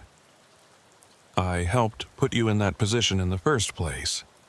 You were trying to save your sister. I can't say I wouldn't have done the same in your position." We talked for an hour. He told me about prison, about the other inmates who'd treated him like a hero for testifying against Dr. Thorne. He told me about his sister, who was in college now, studying to be a social worker. She wanted to help people who'd been victimized, to make some good come from the horror. Before he left, Hiram handed me an envelope. "I know money doesn't fix anything, but this is my first payment. I'm going to send you something every month for the rest of my life. It's not enough, will never be enough, but it's something." I tried to refuse, but he insisted. In the envelope was $200 cash and a note that just said, "Thank you for surviving." I never cashed his money. Every month an envelope would arrive, and I'd add it to a box in my closet. Maybe someday I'd donate it to a trucker's charity or a victim's fund. For now, it was just a reminder that even in the darkest moments, people could choose to do the right thing. The nightmares continued, but they changed over time. Instead of reliving that night in the cabin, I'd dream about the truckers who didn't make it. They'd be sitting in my apartment drinking coffee, talking about their roots, their families, the lives that were stolen from them. Robert Henley was always there. The trucker from that other gurney telling me about his kids, showing me pictures of grandchildren he'd never meet. 3 years have passed now since that night in the blizzard. Dr. Thorne is serving life without parole in a maximum security prison. Jasper Whitman killed himself in his cell 6 months into his sentence, unable to face decades in a cage. The other members of the ring got various sentences, from 10 years to life, depending on their involvement. The trucking industry changed too.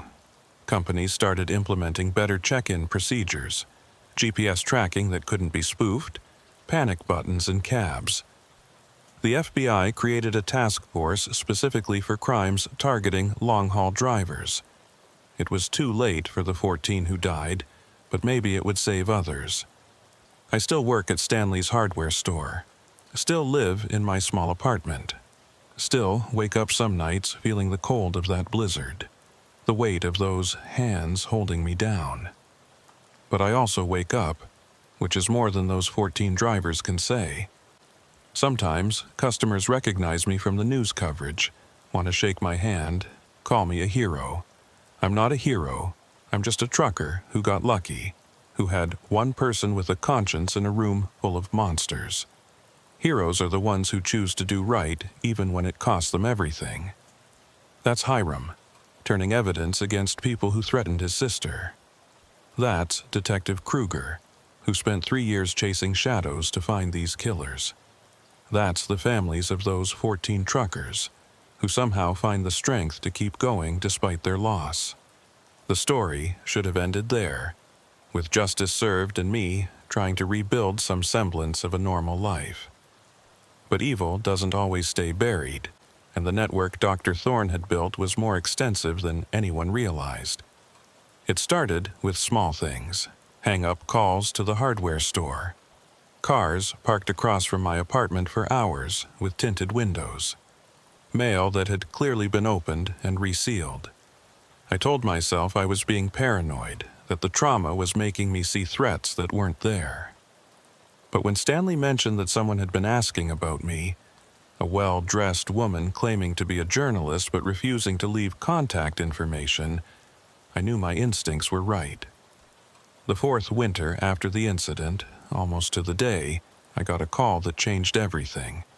It was Detective Kruger, and he sounded tired, worried. "Cornelius, I need you to listen carefully. Dr. Thorne was killed in prison yesterday." "Good," I said, and meant it. "No, you don't understand. She was killed by another inmate who claims someone paid him to do it. Someone on the outside wanted her silenced. Why would? Because she was about to testify in a new case. The feds found evidence of another ring, bigger than hers, operating out of Canada. She was going to trade information for a transfer to minimum security. Now she's dead, and our only lead is gone." I felt the familiar cold creeping up my spine. What does this have to do with me? Her lawyer had a visitor the day before she died. Security footage showed a man we couldn't identify, but he left something behind. A partial fingerprint on the sign-in sheet. We ran it through every database we had and got nothing. Then Hiram called me. "Hiram?" He saw the security footage on the news. Says he recognizes the man from the cabin that night. Someone he only saw once in the background, but memorable because of his eyes. One blue, one green. Heterochromia. Ring any bells? I searched my memory of that horrible night, but so much of it was blurred by drugs and fear. No, I don't remember anyone like that. Well, he apparently remembers you. Hiram says this man was asking Dr. Thorne about you specifically that night. What you'd seen, what you'd heard, what you might have overheard about their connections. But I testified to everything I knew. Maybe. Or maybe you know something you don't realize you know. Either way, we think you might be in danger. I'm sending a patrol car to your apartment. But by the time the patrol car arrived, I was already gone. Call it trucker's instinct or just paranoia finally paying off, but I'd packed a go bag the moment Kruger mentioned the heterochromia. I went out to the back window, down the fire escape, and disappeared into the Fort Wayne night. I couldn't go to Stanley. I wouldn't put his family in danger. Couldn't go to any friends for the same reason. So I did what I'd done for 20 years. I got on the road. Not in a truck this time, but in a beat-up Honda Civic I bought with cash from a guy selling it in a grocery store parking lot. For 3 days, I drove aimlessly, staying in cash-only motels, keeping my head down. I was at a truck stop near Toledo, buying coffee and trying to figure out my next move, when I saw him. Or rather, I saw his eyes in the security mirror above the register, one blue, one green, watching me from the coffee station. He was tall, thin, wearing an expensive suit that looked out of place among the truckers and travelers. When our eyes met in the mirror, he smiled and raised his coffee cup in a mock toast. I left my coffee on the counter and walked quickly but calmly toward the exit. He followed, not rushing, maintaining that same easy smile.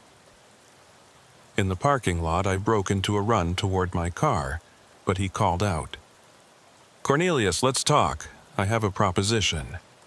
I stopped, turned. He was standing by a black Mercedes, hands visible, clearly unarmed. Up close, those mismatched eyes were even more unsettling. "5 minutes," he said. "That's all I ask. Then you can run, call the police, whatever makes you feel safe. Talk from there," I said, keeping my distance. "My name is Victor Keene. I represent certain interests that were inconvenienced by Dr. Thorne's operation. Not morally, you understand, but financially. She was sloppy, drew attention, made the entire industry harder to manage." "Industry? You mean murdering truckers for their organs?" "I mean providing life-saving medical services to those who can afford them. But let's not debate ethics. I'm here to offer you something Dr. Thorne never could. Complete safety. In exchange for what? Silence. Complete and total silence. You've testified, justice was served, story over. But if more investigations happen, if more questions get asked, if you cooperate with this new Canadian inquiry, well, that would be problematic." "You're threatening me." "No, I'm offering you a business arrangement. $1 million deposited in any account you specify in exchange for your permanent relocation and silence. You disappear, we forget you exist, everyone wins. And if I refuse?" He sighed, pulled out his phone, and showed me a photo. It was Stanley's daughter, my niece, walking to school. The photo was dated yesterday. "Let me be clear," Victor said, his tone shifting from businesslike to ice-cold. "Dr. Thorne was an amateur who let emotion cloud her judgment. We are not amateurs. We don't need to harm you or your family. That's messy, draws attention. But we can make life very difficult. Stanley's business could fail. Your nephew could lose his college scholarship. Your ex-wife Rachel could have problems at her job. Death isn't the only threat, Cornelius. The FBI will protect them. The FBI couldn't protect Dr. Thorne in a maximum security prison. What makes you think they can protect civilians living normal lives?" He had a point, and we both knew it. The network he represented had resources, connections, patience. They could destroy lives without leaving fingerprints. "I need time to think," I said. 24 hours. Then I call you with account details." He handed me a burner phone. "Don't bother trying to trace it or record calls, and don't throw it away. It's how we'll know you're cooperating." He got in his Mercedes and drove away. leaving me standing in a truck stop parking lot, holding a phone that felt like a live grenade. I sat in my car for an hour, trying to think through options. Go to the FBI? They'd try to use me as bait, put my family at risk. Take the money and run? That made me complicit in future murders. Fight back somehow, against an organization with unlimited resources and no conscience. Finally, I called the one person who might understand, Hiram. He answered on the third ring. Cornelius? How did you get this number? Directory assistance still exists. Listen, I just met Victor Keene. Long silence, then, are you somewhere safe? For now. Don't take his deal. I know it seems like the only option, but it's not. Meet me tomorrow, noon, at the rest stop on I-69, mile marker 157. Come alone and watch for tails. Hiram, what's going on? There are others like us. Survivors, witnesses, people who've seen too much. We've been organizing, sharing information. Victor Keene and his network think they're untouchable, but they're wrong. We just need to be smart about how we fight them. This isn't a movie. These people have killed 14 truckers that we know about, probably dozens more. They're still doing it, just more carefully. Someone has to stop them. He was right.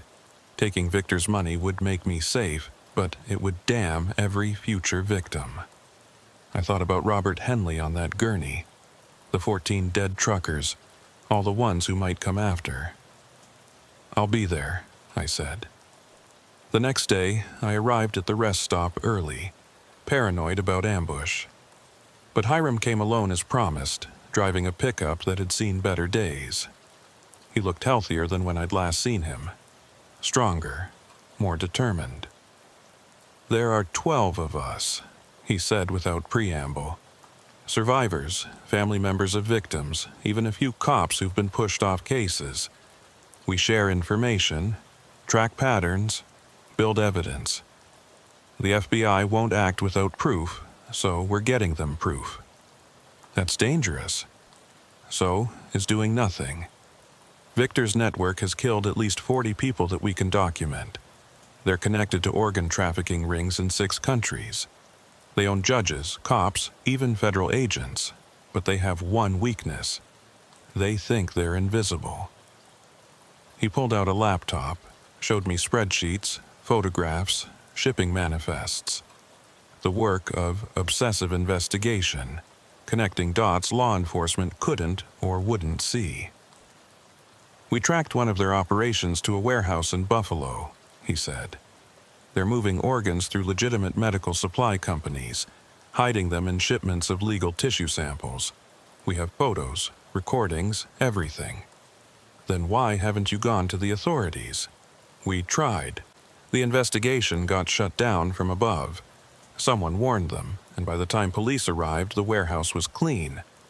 That's when we realized we needed a different approach, which is public exposure. Media, internet, everywhere at once. Make it too big to cover up, too public to silence everyone involved. But we need more evidence, and we need someone they won't see coming. Me. You take Victor's deal, but you wear a wire. Get him talking, get him to admit to the murders, the network, everything. One good recording, and we can blow this whole thing open. It was insane. It was dangerous. It was probably going to get me killed. But I thought about those 14 truckers, about future victims, about my niece's photo on Victor's phone. Okay, I said, I'll do it. What followed were 3 days of preparation. Hiram had connections. A former FBI tech who provided surveillance equipment. A journalist ready to publish everything. A lawyer prepared to file federal charges the moment we had evidence.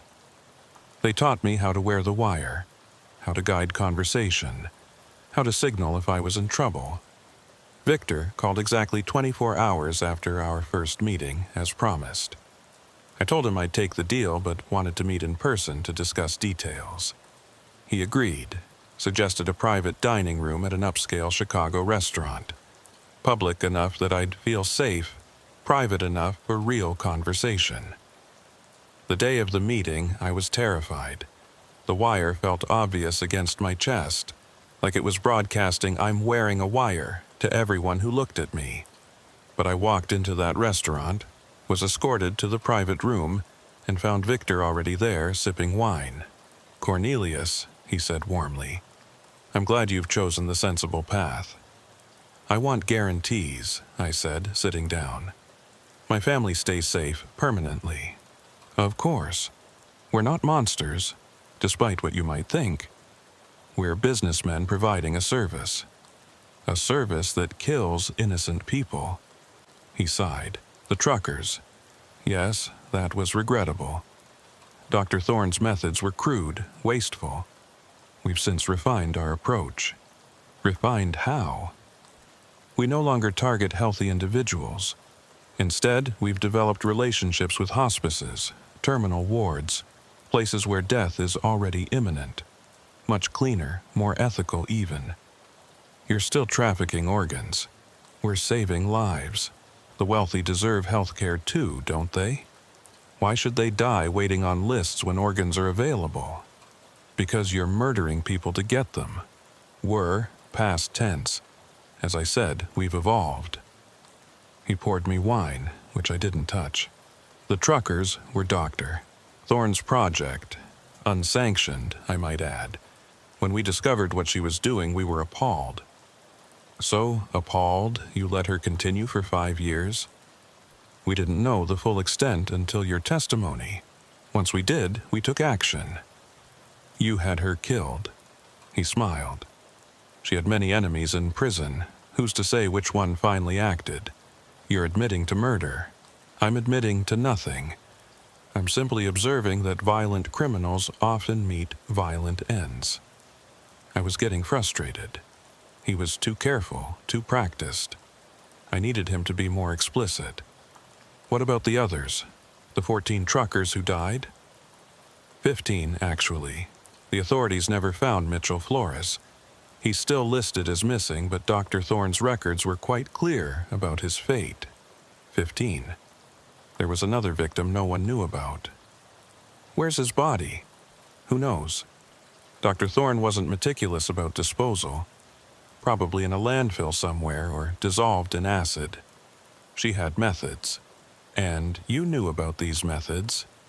Everyone in our industry knew Dr. Thorne was reckless. But she produced results, quality organs that saved lives. Sometimes in business you overlook personality flaws for productivity." "Personality flaws?" "She was a serial killer. She was a surgeon who found an innovative supply chain. Crude, yes. Immoral, perhaps. But innovative." I felt sick, but I pressed on. "And now? How do you get organs now?" "As I said, terminal patients. Natural deaths. Paperwork that's perhaps not entirely legitimate but harm-free. No more truckers, Cornelius. That pipeline is closed. Because of me. Because of you. Which is why this $1 million is really a bargain for us. Your silence ensures no further investigations into past indiscretions. And if I hadn't agreed..." He leaned back, studied me with those mismatched eyes. "Then you'd have had an accident. Nothing dramatic. Heart attack, perhaps. Stroke. Something that wouldn't raise questions. We have compounds that mimic natural causes perfectly." There it was. Admission of potential murder. But I needed more. "Like what you did to the truckers." "No, they needed to be fresh for harvesting. Quick sedation, then surgical extraction while the heart still pumped. Your death would have been gentler. A courtesy for the trouble you've caused us." How thoughtful. "We're not sadists, Cornelius, we're pragmatists. The truckers felt no pain. Dr. Thorne insisted on that, sedated fully before the procedures began." "Procedures? You mean cutting them open while they were still alive?" "Technically alive. Brain dead from the sedatives, but the organs remained viable. It's actually quite fascinating from a medical perspective. It's murder. It's commerce, supply and demand. Those truckers' organs saved dozens of lives. Wealthy lives, yes, but still human beings who would have died otherwise. I wanted to reach across the table and strangle him, but I forced myself to stay calm. The wire was getting everything. How many others are involved, this network of yours? Enough. Doctors, lawyers, politicians. People you'd recognize if I named them. That's why fighting us is futile, Cornelius. We're not some criminal gang. We're integrated into the fabric of society itself. The FBI will find you eventually. The FBI employs us. 3 of our clients are senior agents whose children needed organs.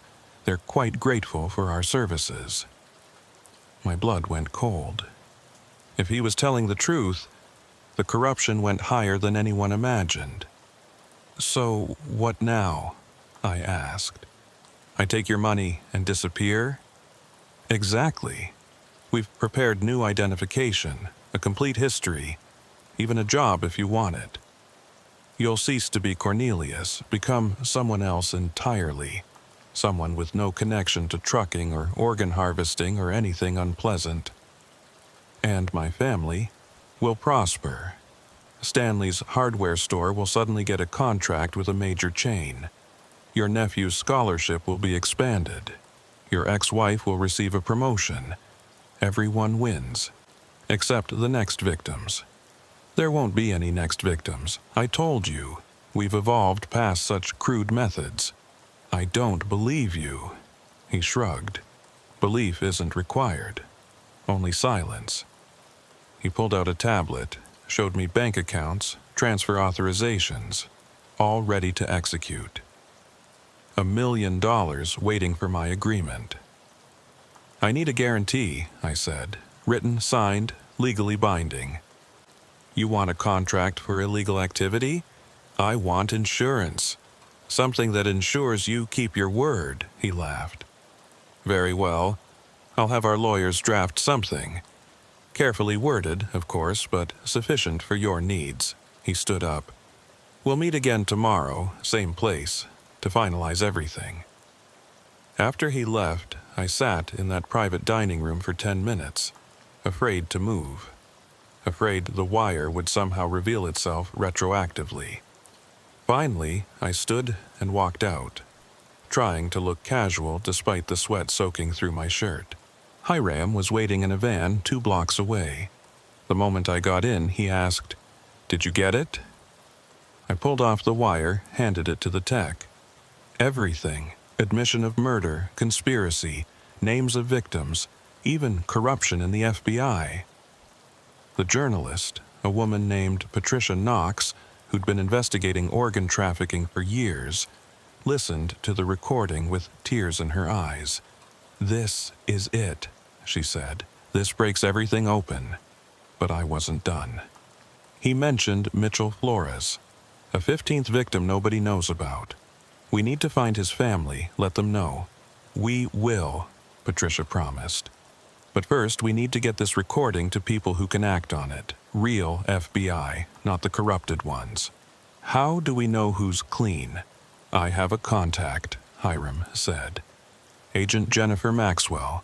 She's been investigating the organ rings independently, off the books because she suspects corruption in her department. She'll know what to do.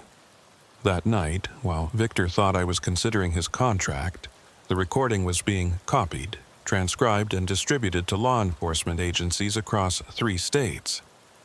Patricia's story was written, ready to publish simultaneously in 6 major newspapers. The network that had seemed invincible was about to be exposed. The next day, I went to meet Victor as planned, but this time I wasn't alone. FBI agents, the clean ones, were positioned throughout the restaurant. State police surrounded the building. Everyone was ready. Victor arrived precisely on time, carrying a leather folder with what I assumed was the contract. He sat down, that same confident smile on his face. "Shall we conclude our business?" he asked. "Actually," I said, "I have a counteroffer." His smile faltered slightly. "Oh?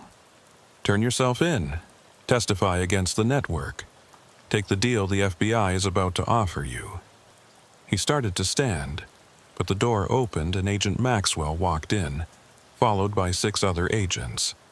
"Victor Keene," she said, "you're under arrest for conspiracy to commit murder, organ trafficking, and violation of federal medical regulations." He looked at me, those mismatched eyes showing surprise for the first time. "You wore a wire." "Yesterday, yes. Today I'm just the bait." As they cuffed him, he shook his head. "You have no idea what you've done. The people I work for, they don't forgive. They don't forget." "Neither do I," I said. "Neither do the families of 15 dead truckers." The arrest of Victor Keene triggered a cascade of investigations. Patricia's story hit the front pages, causing national outrage. Within a week, 43 people were arrested across 6 states. The network, so confident in its invisibility, crumbled as members turned on each other for plea deals. They found Mitchell Flores's remains based on records recovered from Victor's encrypted files. His family finally had closure after 2 years of wondering. I attended his funeral, stood with the families of all 15 truckers, and we mourned together. The trials took 2 years. I testified in 8 of them, each time reliving that night in the cabin, but also the conversation with Victor. His admission, captured clearly on the wire, became the key piece of evidence that brought down the entire network. Victor got life without parole. His lawyers, all complicit in the network, were disbarred and imprisoned. The corrupt FBI agents were exposed and prosecuted. The wealthy clients who'd bought organs were charged as accessories to murder. But the real victory came when Congress passed the Truckers' Protection Act, mandating panic buttons in all commercial vehicles, regular check-ins for solo drivers, and severe penalties for crimes targeting transportation workers. It wasn't enough, could never be enough, but it was something. I never did take Victor's $1 million, but I didn't need to. The Truckers' Benevolent Association raised funds for all the survivors and victims' families. It wasn't a fortune, but it was enough to start over. I moved back to Fort Wayne, went back to work at Stanley's hardware store. The nightmares still come, but less frequently. I still flinch at medical smells, still check mirrors obsessively, still feel phantom eye foos in my arm. But I also feel something else: pride. We'd done what seemed impossible.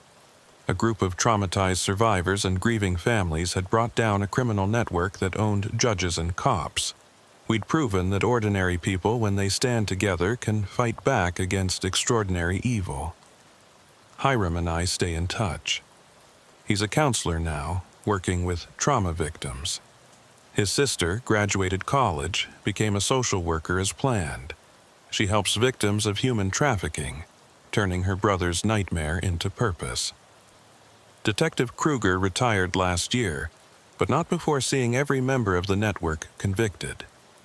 At his retirement party, he pulled me aside and said, "You know what the real victory was? Not the convictions. It was proving that 15 truckers mattered, that their lives had value beyond their cargo." He was right.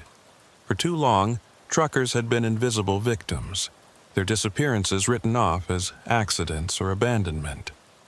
Now, everyone knew the truth. We weren't just statistics or acceptable losses, we were fathers, brothers, friends.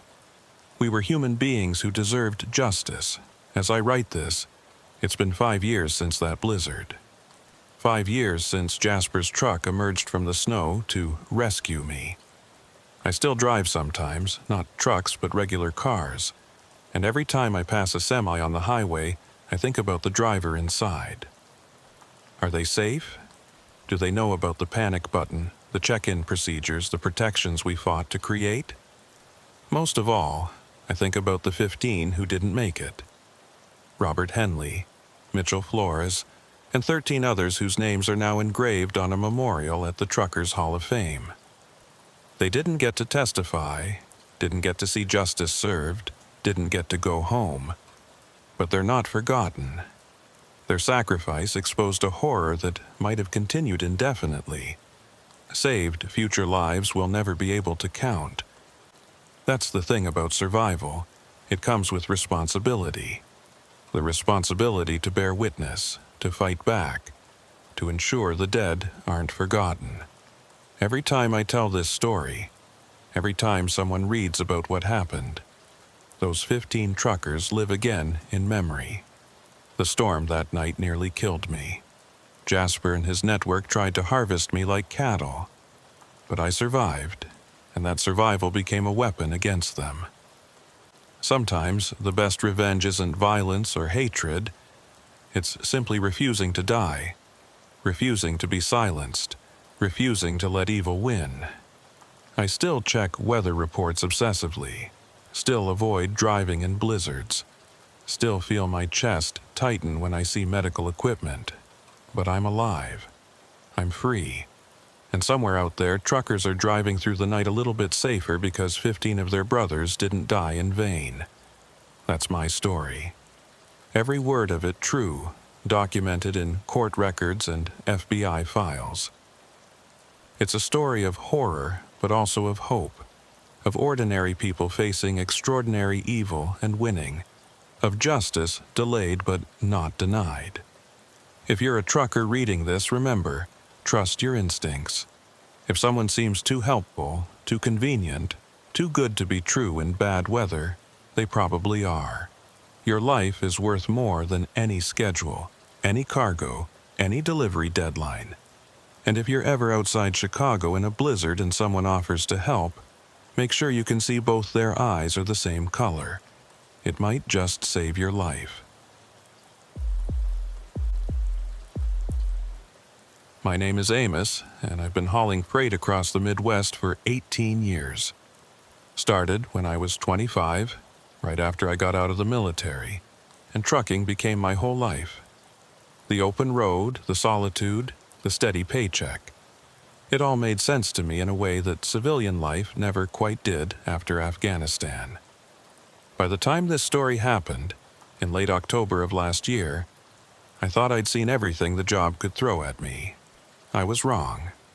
It was a Thursday afternoon when dispatch called me with an unusual request.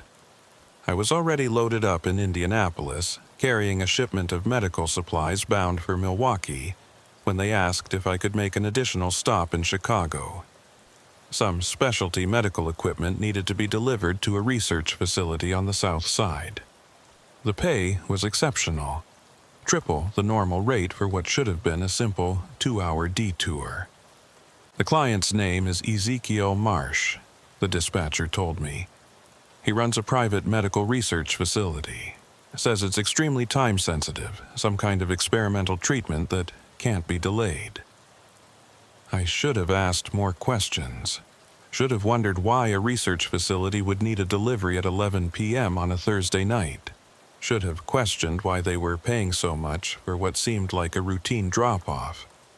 But I'd been driving for 16 hours already.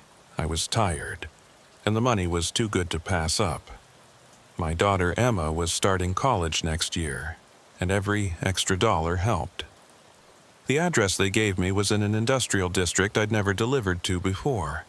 One of those areas that had been thriving in the 1960s, but had been slowly dying ever since. As I drove through the empty streets, my GPS kept trying to recalculate, confused by roads that existed on the map but seemed to lead nowhere.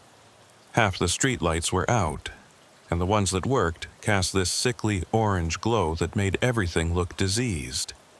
The building itself was massive, a 6-story brick structure that took up an entire city block. According to the faded sign above the main entrance, it used to be St. Bartholomew's Hospital, established 1923, but it had clearly been abandoned for years. Windows were boarded up, graffiti covered the lower walls, and weeds grew through cracks in the parking lot. This couldn't be right. I double-checked the address, then triple-checked it. This was definitely the place. I tried calling the client, Ezekiel Marsh, using the number dispatch had given me. It rang once, Then a voice answered immediately, like he'd been waiting by the phone. "Amos, you're here? Excellent. I'll meet you at the loading dock on the east side of the building." His voice was cultured, educated, with just a trace of an accent I couldn't place. European, maybe, but filtered through years of American living. "Mr. Marsh, this building looks abandoned. Are you sure? Appearances can be deceiving. We maintain a low profile for security reasons. Valuable research, you understand. Please, the loading dock, east side." The loading dock was in better condition than the rest of the building, with newer concrete and functioning lights. As I backed my trailer up to the platform, a door opened and 3 men emerged. 2 were young, maybe mid-20s, wearing white lab coats that looked too clean, too new. The third was older, probably 60, with silver hair and piercing gray eyes. He walked with the confidence of someone used to being obeyed.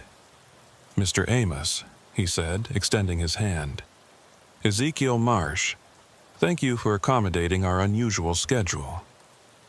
His handshake was firm but cold, his skin surprisingly soft for someone his age. Up close, I noticed his lab coat had small dark stains on the sleeves, the kind that looked like old blood that hadn't quite washed out. "Where do you want the equipment?" I asked, trying to keep things professional despite my growing unease. "We'll handle the unloading. But first, there's been a slight complication. The freight elevator's temporarily out of service. We'll need to use the interior stairs, which means breaking down the larger items. Would you mind assisting? I'll add another $1,000 to your fee for the inconvenience." $1,000 to help carry some boxes upstairs? My radar was pinging hard now, but I thought about Emma's tuition and nodded. "Sure, I can help."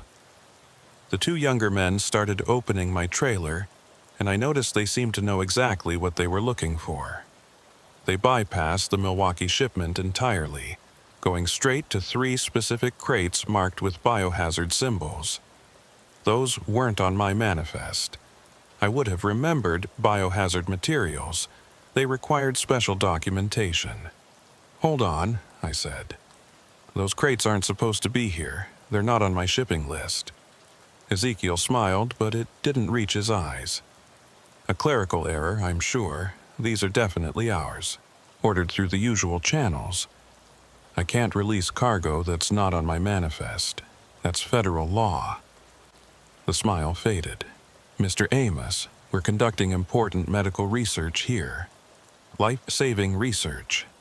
Surely a small bureaucratic hiccup shouldn't prevent sick people from receiving treatment. I need to call dispatch." "There's no cell service in this area," one of the younger men said quickly. Too quickly. Something about the old building materials interfering with signals. I pulled out my phone. Full bars. 4G. I started to dial, but Ezekiel placed his hand over my phone. His touch was still cold, despite the warm evening. "Please," he said, and something in his tone changed. Became more urgent, almost desperate. "These supplies are critical. We have patients depending on them." "Patients? In an abandoned hospital?" "Not abandoned, repurposed. We operate a discreet facility for clients who require privacy." "What kind of clients?" "The kind who pay very well for experimental treatments not yet approved by the FDA. Surely you can understand the need for discretion." I looked at the 3 of them, then at the dark building looming above us. Every instinct I'd developed in 18 years of trucking and 4 years in Afghanistan was screaming at me to leave. But Ezekiel pulled out a roll of cash, peeled off $200 bills, and held them out to me. $2,000 extra. Just help us carry these crates inside. 30 minutes of work, maximum. I stared at the money. Emma's tuition, my mortgage, the truck repairs I'd been putting off. $2,000 for 30 minutes of work. "Just carrying boxes?" I asked. "Nothing more. You have my word." I took the money, shoved it in my pocket, and immediately regretted it. But I grabbed one end of the first crate while one of the younger men took the other. It was heavier than I expected, and something inside shifted when we lifted it. Not like solid equipment shifting, more like liquid, or something semi-solid. We carried it through the loading dock door into a hallway that didn't match the building's exterior at all. While outside looked abandoned, inside was clean, well lit, with fresh paint on the walls and new fluorescent fixtures overhead. The air smelled of disinfectant and something else, something organic and unpleasant underneath the chemical smell.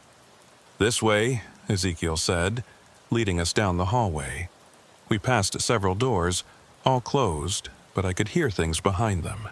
Machines humming, what sounded like running water. And once, just for a moment, something that might have been crying or laughing. It was hard to tell. "You renovated this place?" I asked, trying to make conversation and calm my nerves. "Partially," Ezekiel replied. "We maintain the exterior's appearance to avoid unwanted attention. The interior, however, has been fully modernized for our needs." We reached a freight elevator that was clearly not out of service. It was new, recently installed, with digital controls and a security keypad. Ezekiel typed in a code, and the doors opened with a soft chime. "I thought you said the elevator was broken," I said. "The main freight elevator," he said smoothly. "This is the secondary one. It has weight restrictions, hence the need to break down the shipment into smaller loads." We rode up to the 4th floor in silence. When the doors opened, the smell hit me immediately. Stronger here, that organic odor barely masked by industrial-strength disinfectant. The hallway stretched in both directions, lined with doors that had small windows at eye level. Some were dark, but others showed glimpses of light and movement inside. "Storage room 4B, Ezekiel said, leading us to the right. As we walked, I glanced through one of the lit windows and immediately wished I hadn't. The room beyond was set up like an operating theater, with surgical lights and equipment I couldn't identify. But what made me stumble was what was on the table. It was covered by a sheet, but the shape underneath was wrong. Too many angles, too many bulges in places where there shouldn't be any. "Eyes forward, please," Ezekiel said sharply. "Our research is confidential." We reached room 4B, and Ezekiel unlocked it with another keypad code. Inside was what looked like a legitimate storage area. Shelves lined with medical supplies, refrigeration units humming against one wall, boxes neatly labeled and stacked. We set the crate down, and I was ready to leave, but the younger men were already heading back for the next one. "2 more trips," Ezekiel said. "Then you're done." The second trip was worse because now I knew what to listen for. Behind those closed doors I could hear more sounds. Machinery definitely, but also voices. Muffled, indistinct, but definitely human. Some sounded like they were in pain. Others were having conversations, though I couldn't make out the words. And from somewhere deeper in the building came a rhythmic pounding, like someone banging on a door. "Quite an operation you have here," I said, fishing for information. "We're proud of our work," Ezekiel replied. "We're pushing the boundaries of medical science. Treatments that were thought impossible just years ago are now within reach." "What kind of treatments?" "Gene therapy, organ regeneration, life extension. The future of medicine is being written in buildings like this, Mr. Amos, away from the suffocating regulations and ethical hand-wringing of traditional institutions." We deposited the second crate and headed back for the third.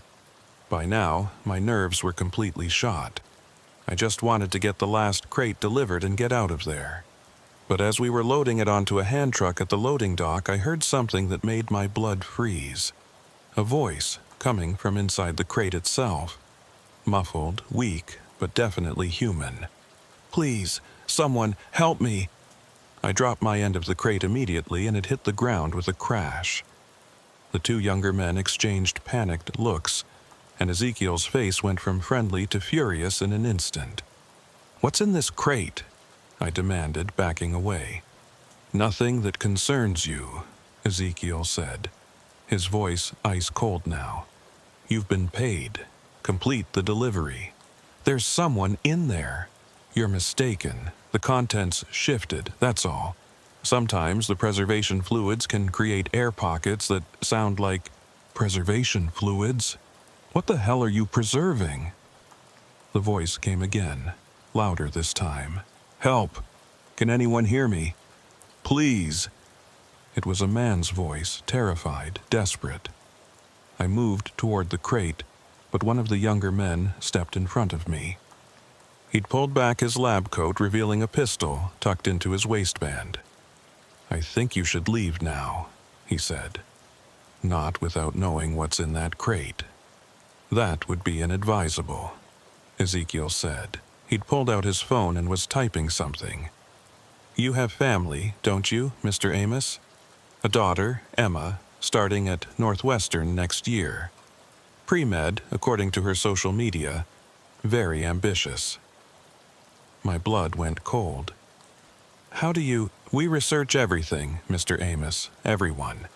It's remarkable what you can learn with the right resources. For instance, your ex-wife Linda lives at 482 Maple Street in Naperville. Your daughter spends weekends there. They're probably asleep right now, safe and sound. It would be tragic if something were to disturb that peace. You're threatening my family? I'm encouraging you to make smart decisions. Walk away now. Forget what you think you heard, and everyone stays safe. Or continue asking questions and accept the consequences." The man in the crate was pounding now, screaming. The sound was horrible, desperate, the sound of someone who knew they were running out of time. I had to make a decision. My family's safety versus whoever was in that crate. It wasn't really a choice at all, was it? But then I thought about what kind of man I'd be if I walked away. What kind of father? What would I tell Emma when she asked me why I looked so haunted? How could I live with myself? "Let him out," I said. "Let him out and I'll leave. I won't say anything to anyone. Just let whoever's in there go." Ezekiel laughed, a sound without any warmth. "You really don't understand what you've stumbled into, do you? This isn't some small operation. We have clients across the country, powerful clients, the kind who don't accept disappointment. I don't care about your clients, there's a person in that box." "Not for much longer," one of the younger men muttered, and the other one shot him a sharp look. That's when I made my move. 18 years of loading and unloading had kept me in shape, and 4 years in the military had taught me how to fight. I grabbed the hand truck and swung it like a bat, catching the armed man in the side of the head. He went down hard, the gun skittering across the concrete. The other young man lunged at me, but I'd already grabbed a crowbar from my truck's toolkit. I caught him in the stomach, doubling him over, then pushed past him toward the crate. Ezekiel was backing away, still typing on his phone, probably calling for help.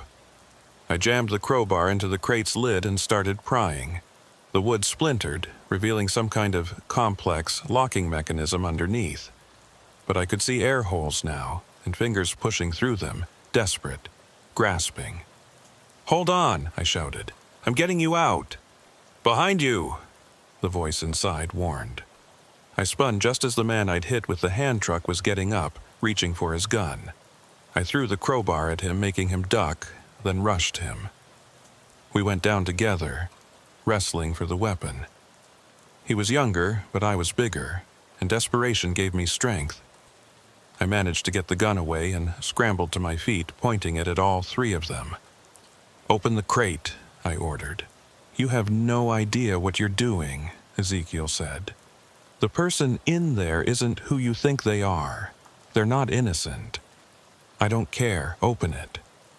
Ezekiel nodded to one of his men, who pulled out a keycard and swiped it across a reader on the crate's lock.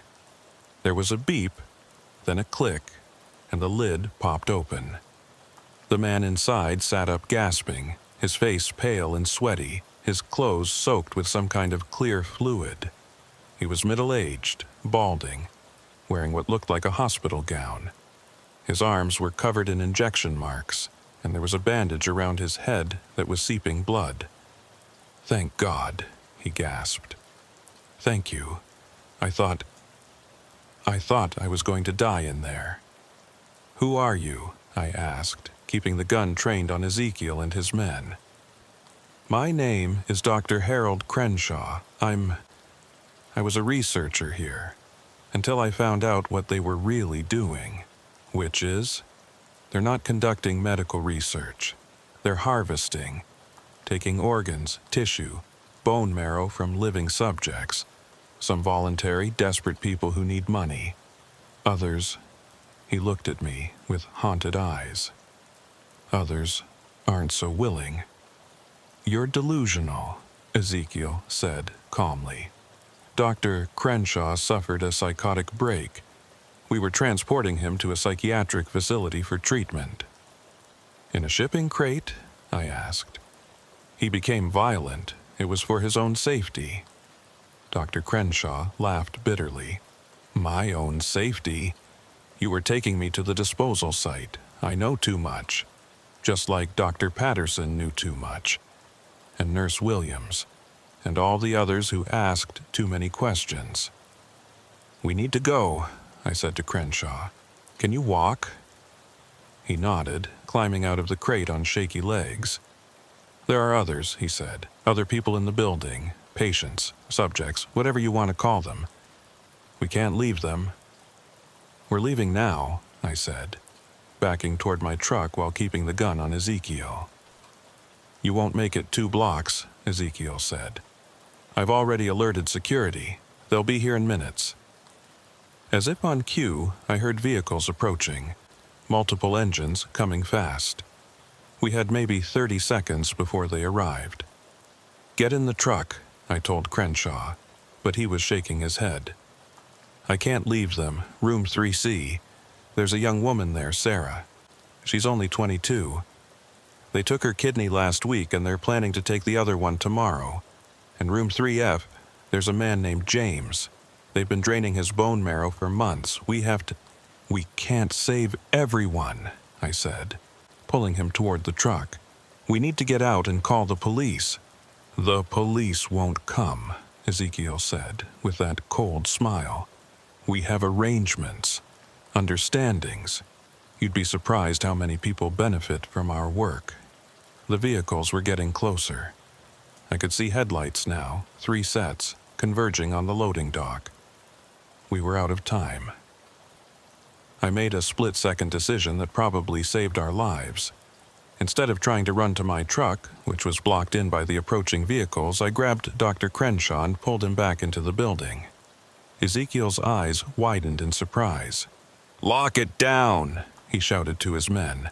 But we were already through the door, running down that too-clean hallway.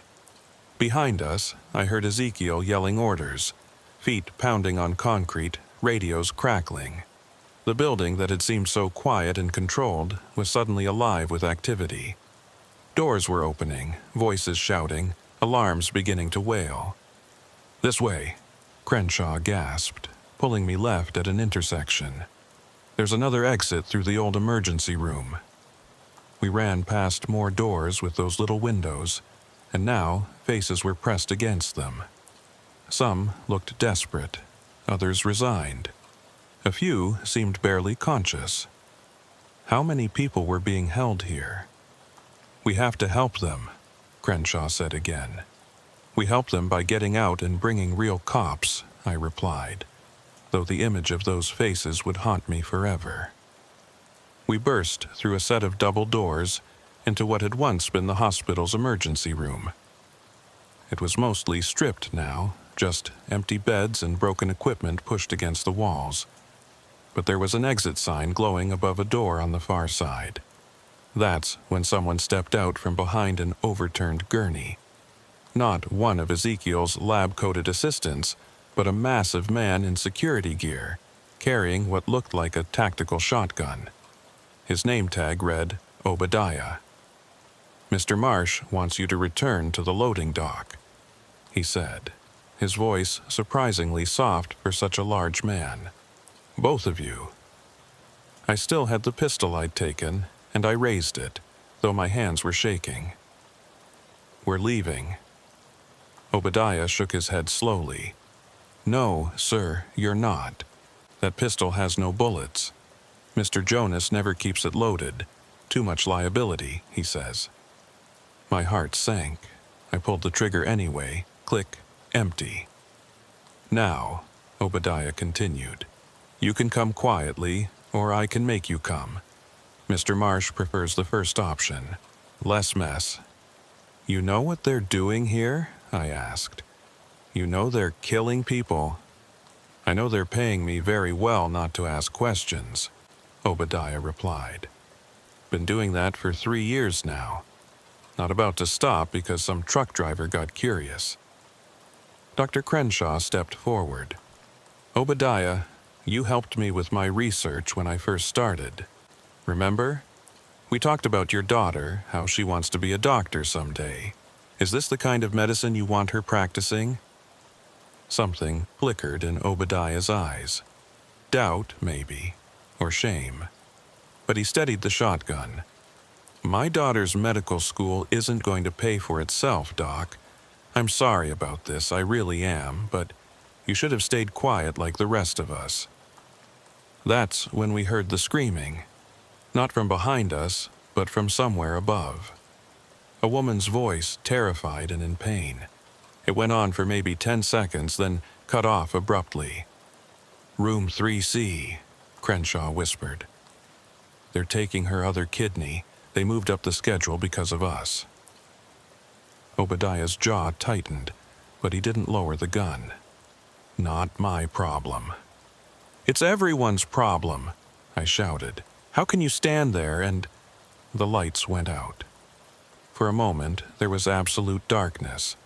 Then, emergency lighting kicked in, bathing everything in a red glow that made the abandoned ER look like something out of a nightmare. "What the hell?"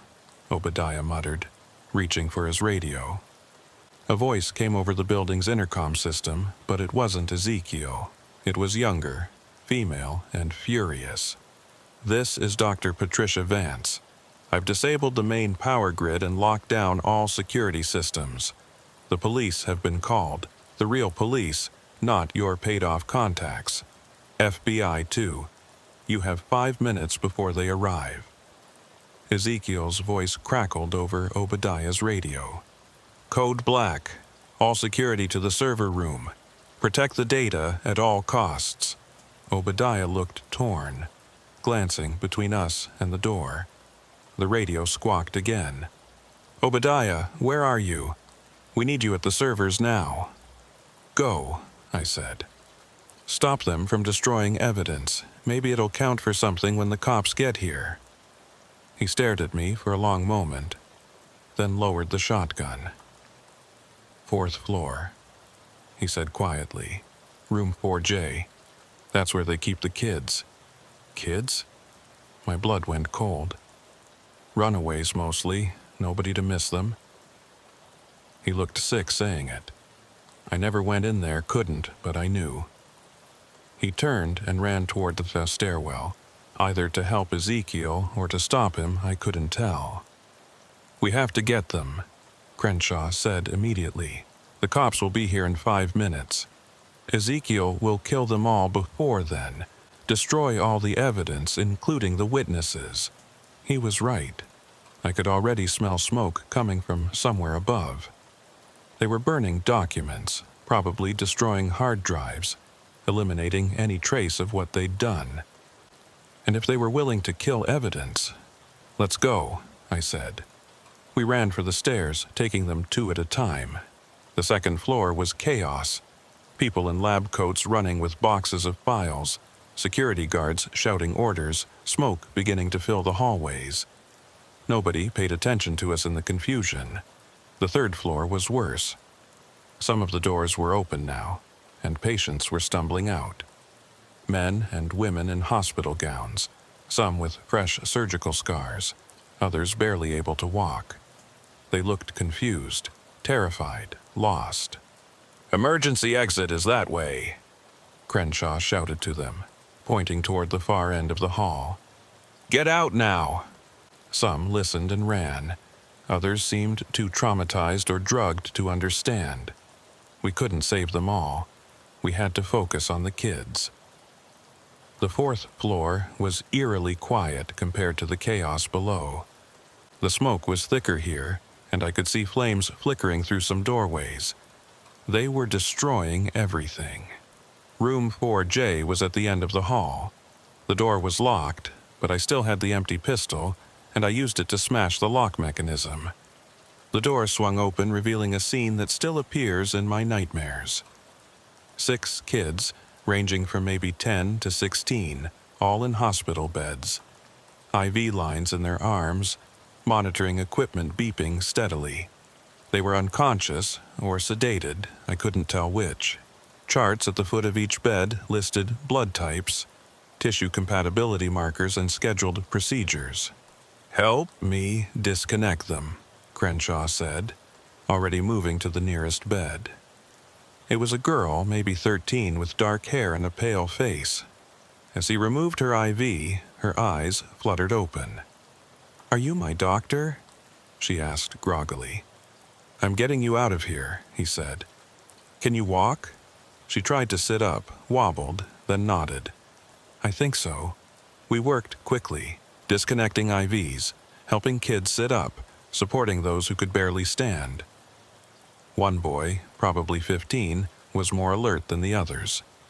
"Are you cops?" he asked. "No, but they're coming," I said. "We need to get you all out before—" The door slammed shut behind us. Ezekiel stood there with 2 security guards, and this time their guns were definitely loaded.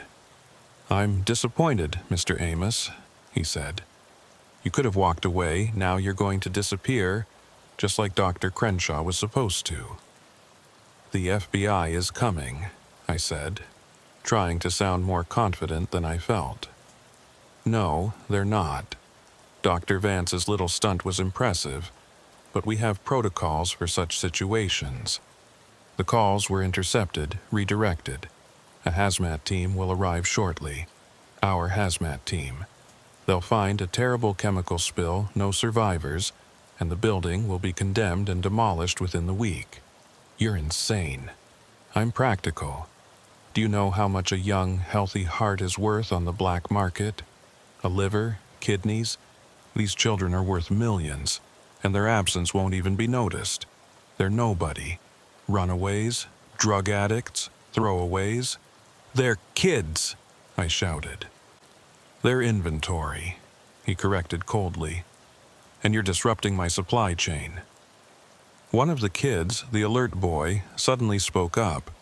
"I'm not nobody. My name is Michael Torres. I'm from Cicero. My mom's name is Maria, and she's looking for me. She never stopped looking." The girl Crenshaw had woken added, "I'm Jennifer Huang. I have a sister. She thinks I'm dead, but I'm not."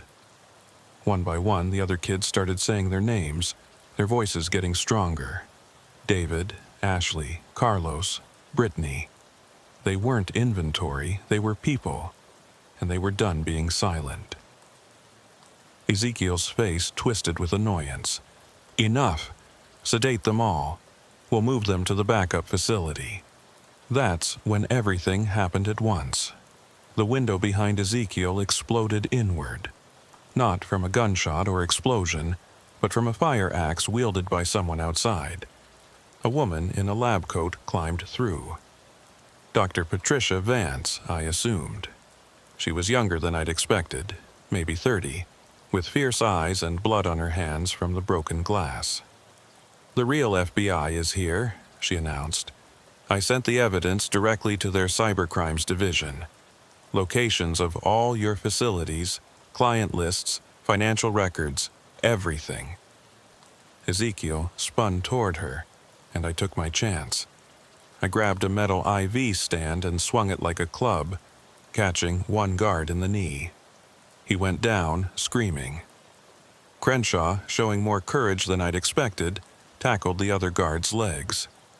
Ezekiel pulled out a small pistol, but Patricia was already moving. She had a syringe in her hand, and she plunged it into his neck before he could aim. He dropped the gun, his eyes going wide. "Succinylcholine," she said calmly. "Paralytic agent. You'll be fully conscious, but unable to move for the next 20 minutes. Long enough for the authorities to arrive." Ezekiel collapsed, his eyes darting frantically but his body completely still. The guards were down, one unconscious, the other moaning and clutching his knee. "We need to go," Patricia said.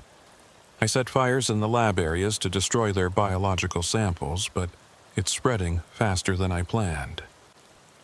We could hear sirens now, real ones, getting closer. But we could also hear the building groaning, feel the heat rising through the floors. We had minutes, maybe less. "Can they walk?" Patricia asked, looking at the kids. "We'll carry them if we have to," I said. We made a strange procession, 3 adults supporting 6 barely conscious kids, making our way through smoke-filled hallways. Other patients had found their way out of their rooms and were following us, a growing crowd of the wounded and traumatized. The stairwell was full of smoke. We couldn't see more than a few feet ahead, and the kids were coughing, struggling to breathe. I picked up the smallest one, a girl who couldn't have been more than 11, and carried her. Crenshaw and Patricia each supported 2 others, while Michael, the most alert, helped guide the last one. 3 floors, 2 floors. The heat was getting worse, and I could hear the fire spreading above us, eating through the old building's bones. We burst through the first-floor door into the main lobby, where chaos reigned. FBI agents in tactical gear were pouring through the front entrance. Some of Ezekiel's security guards were surrendering, hands up, while others were trying to flee through side exits. Paramedics were setting up triage areas, and firefighters were running hoses into the building. "We've got kids here," I shouted. "They need medical attention." Paramedics rushed over, taking the children from us, checking vitals, starting oxygen. I watched them work, making sure each kid was accounted for, each name recorded. They weren't going to disappear again. An FBI agent approached me, weapon drawn but not aimed. "Are you Amos?" I nodded, suddenly exhausted. "We need to debrief you immediately. You're the primary witness to—" "Ezekiel Marsh is on the 4th floor," I interrupted. "Room 4J. He's paralyzed but conscious. Don't let him die. He needs to answer for this." The agent spoke into his radio, sending a team up. Then he looked at me more carefully. "You're the truck driver, the one who called this in?" "I didn't call anything in. That was her." I pointed to Patricia, who was being checked by paramedics for cuts from the window glass. "But you rescued the children." "We all did. Crenshaw, Patricia, even one of the security guards told us where they were." The agent nodded, making notes. "We're going to need detailed statements from all of you. This is bigger than we thought. Dr. Vance's data dump shows facilities in 12 states. 12 states. How many buildings like this? How many kids? How many desperate people carved up for parts?" I sat down on the curb outside, watching the building burn. The fire department was trying to control it, but the old structure was going up fast. Whatever evidence was still inside was being destroyed, but Patricia had saved the digital records. That would have to be enough. Michael Torres, the boy who'd spoken up, was on a gurney nearby.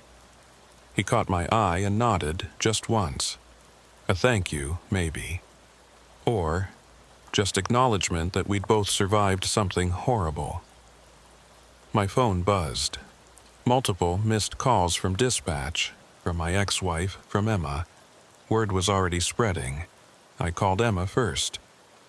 "Dad, are you okay?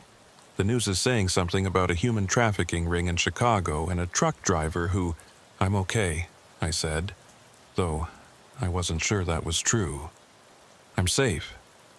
Did you really save those kids?" I thought about how to answer. I hadn't meant to save anyone. I just wanted to deliver my cargo and go home. But sometimes life doesn't give you that choice. Sometimes you have to decide in a moment whether to be the person who walks away or the person who does something. "Yeah," I said finally. "I guess I did." The next 3 months were a whirlwind of FBI interviews, grand jury testimonies, and media attention I never wanted. The story exploded across every news outlet in the country. Trucker discovers organ harvesting ring. Children rescued from medical trafficking operation, the Chicago Horror Hospital. They all wanted interviews, book deals, movie rights. I turned them all down. I just wanted to go back to driving my truck and forget any of it happened. But you can't forget something like that. You can't unsee those kids in their beds, can't unhear the desperation in Dr. Crenshaw's voice when he was trapped in that crate. The FBI assigned me a protection detail after they started arresting people connected to Ezekiel's network. Turns out he wasn't lying about having powerful clients. 3 state senators, a federal judge, 2 hospital administrators, and a pharmaceutical executive were all indicted. The trials were scheduled to begin in January, and I was going to be the star witness. The prosecution said my testimony, combined with Dr. Patricia Vance's data dump and the physical evidence recovered from the building, would ensure convictions. But Ezekiel himself was a problem. The paralytic drug Patricia had injected him with had caused complications. He'd had a stroke while in custody, leaving him partially paralyzed and unable to speak clearly. His lawyers were arguing he was incompetent to stand trial, that his condition made it impossible for him to assist in his own defense. It was bullshit. His eyes were still sharp, still calculating, but it was slowing everything down. Meanwhile, the kids we'd rescued were recovering in various foster homes and facilities. Michael Torres had been reunited with his mother, and the video of their reunion had gone viral. Jennifer Huang's sister had flown in from Seattle, sobbing when she saw her. The others were slowly piecing their lives back together with counseling and medical care. But there were complications. Medical complications. Whatever had been done to those kids in that building had left lasting damage. They all had organ damage to varying degrees, compromised immune systems, psychological trauma that might never fully heal. The youngest girl, the one I'd carried down the stairs, had developed kidney failure and needed dialysis 3 times a week. Dr. Crenshaw, who'd become something of a friend through all this, explained it to me one day over coffee. They were being systematically prepared for harvesting. Small doses of immunosuppressants to make their organs more viable for transplant, careful monitoring of their blood chemistry, selective damage to create scarcity. Scarcity? If a child has 2 healthy kidneys, you might wait for the perfect buyer. But if one kidney is failing, suddenly the other becomes much more valuable. Supply and demand, even in horror. I wanted to throw up. How could you work there? How could you not know? He stared into his coffee. I did know. Part of me anyway. But I told myself I was doing legitimate research, that the subjects were volunteers, that the children were just runaways being given medical care. I was very good at lying to myself until I couldn't anymore. What changed? I found out about the disposal protocols. What happened to subjects who were no longer useful? There's a crematorium in the basement, industrial grade. They were burning evidence, literally. That's when I tried to leave, and that's when they decided I knew too much. We sat in silence for a while. Then he said something that chilled me more than anything else in this whole nightmare. It's not over, you know. Ezekiel's operation was just one tentacle of something much bigger. The demand for organs hasn't gone away. The wealthy clients haven't stopped needing transplants. Someone else is already filling the void. He was right. 2 weeks later, the FBI raided a warehouse in Detroit and found a similar operation. A week after that, another in St. Louis. The network was like a hydra. Cut off one head, 2 more appeared. And the really terrifying part was how professional it all was. These weren't back-alley criminals. They were doctors, nurses, people with medical degrees and hospital experience. I tried to go back to work, but it was impossible. Every time I got a call for a delivery to a medical facility, I'd break out in a cold sweat. Every time I saw an abandoned building, I wondered what might be happening inside. My employer was understanding at first, but after I turned down the 5th delivery in a row, they had to let me go. "I'm sorry, Amos," my dispatcher said, "but we need drivers who can actually drive." I understood, but understanding didn't pay the bills. My savings were running out, Emma's tuition was due, and I was sleeping maybe 3 hours a night on a good day. The protection detail had been reduced to periodic check-ins after no credible threats materialized, but I still jumped every time someone knocked on my door. That's when I got an unexpected call. It was Obadiah, the security guard from the building. He was calling from federal prison where he was serving 5 years for conspiracy charges. He'd cooperated with authorities, testified against Ezekiel's network, but he'd still been part of it. "I know I have no right to ask you for anything," he said, his voice tinny through the prison phone system. "But I need to tell you something. There's another facility, one the FBI doesn't know about." My hand tightened on the phone. "Where?" "Gary, Indiana. Old steel mill on the south side. Ezekiel mentioned it once when he thought I wasn't listening. Said it was the backup location if Chicago ever got compromised." "Why are you telling me this?" "Because I see those kids' faces every night when I close my eyes. Because my daughter won't talk to me anymore. Because maybe if I help stop this, it'll mean something. Tell the FBI." I did. They said without concrete evidence they can't get a warrant. An old steel mill in Gary describes about 20 buildings, but I remembered something else. Ezekiel had a partner, someone he only referred to as the surgeon. Real name is Dr. Simon Blackwood. He's supposed to be running the Gary facility. I wrote down everything Obadiah told me, then sat staring at the information.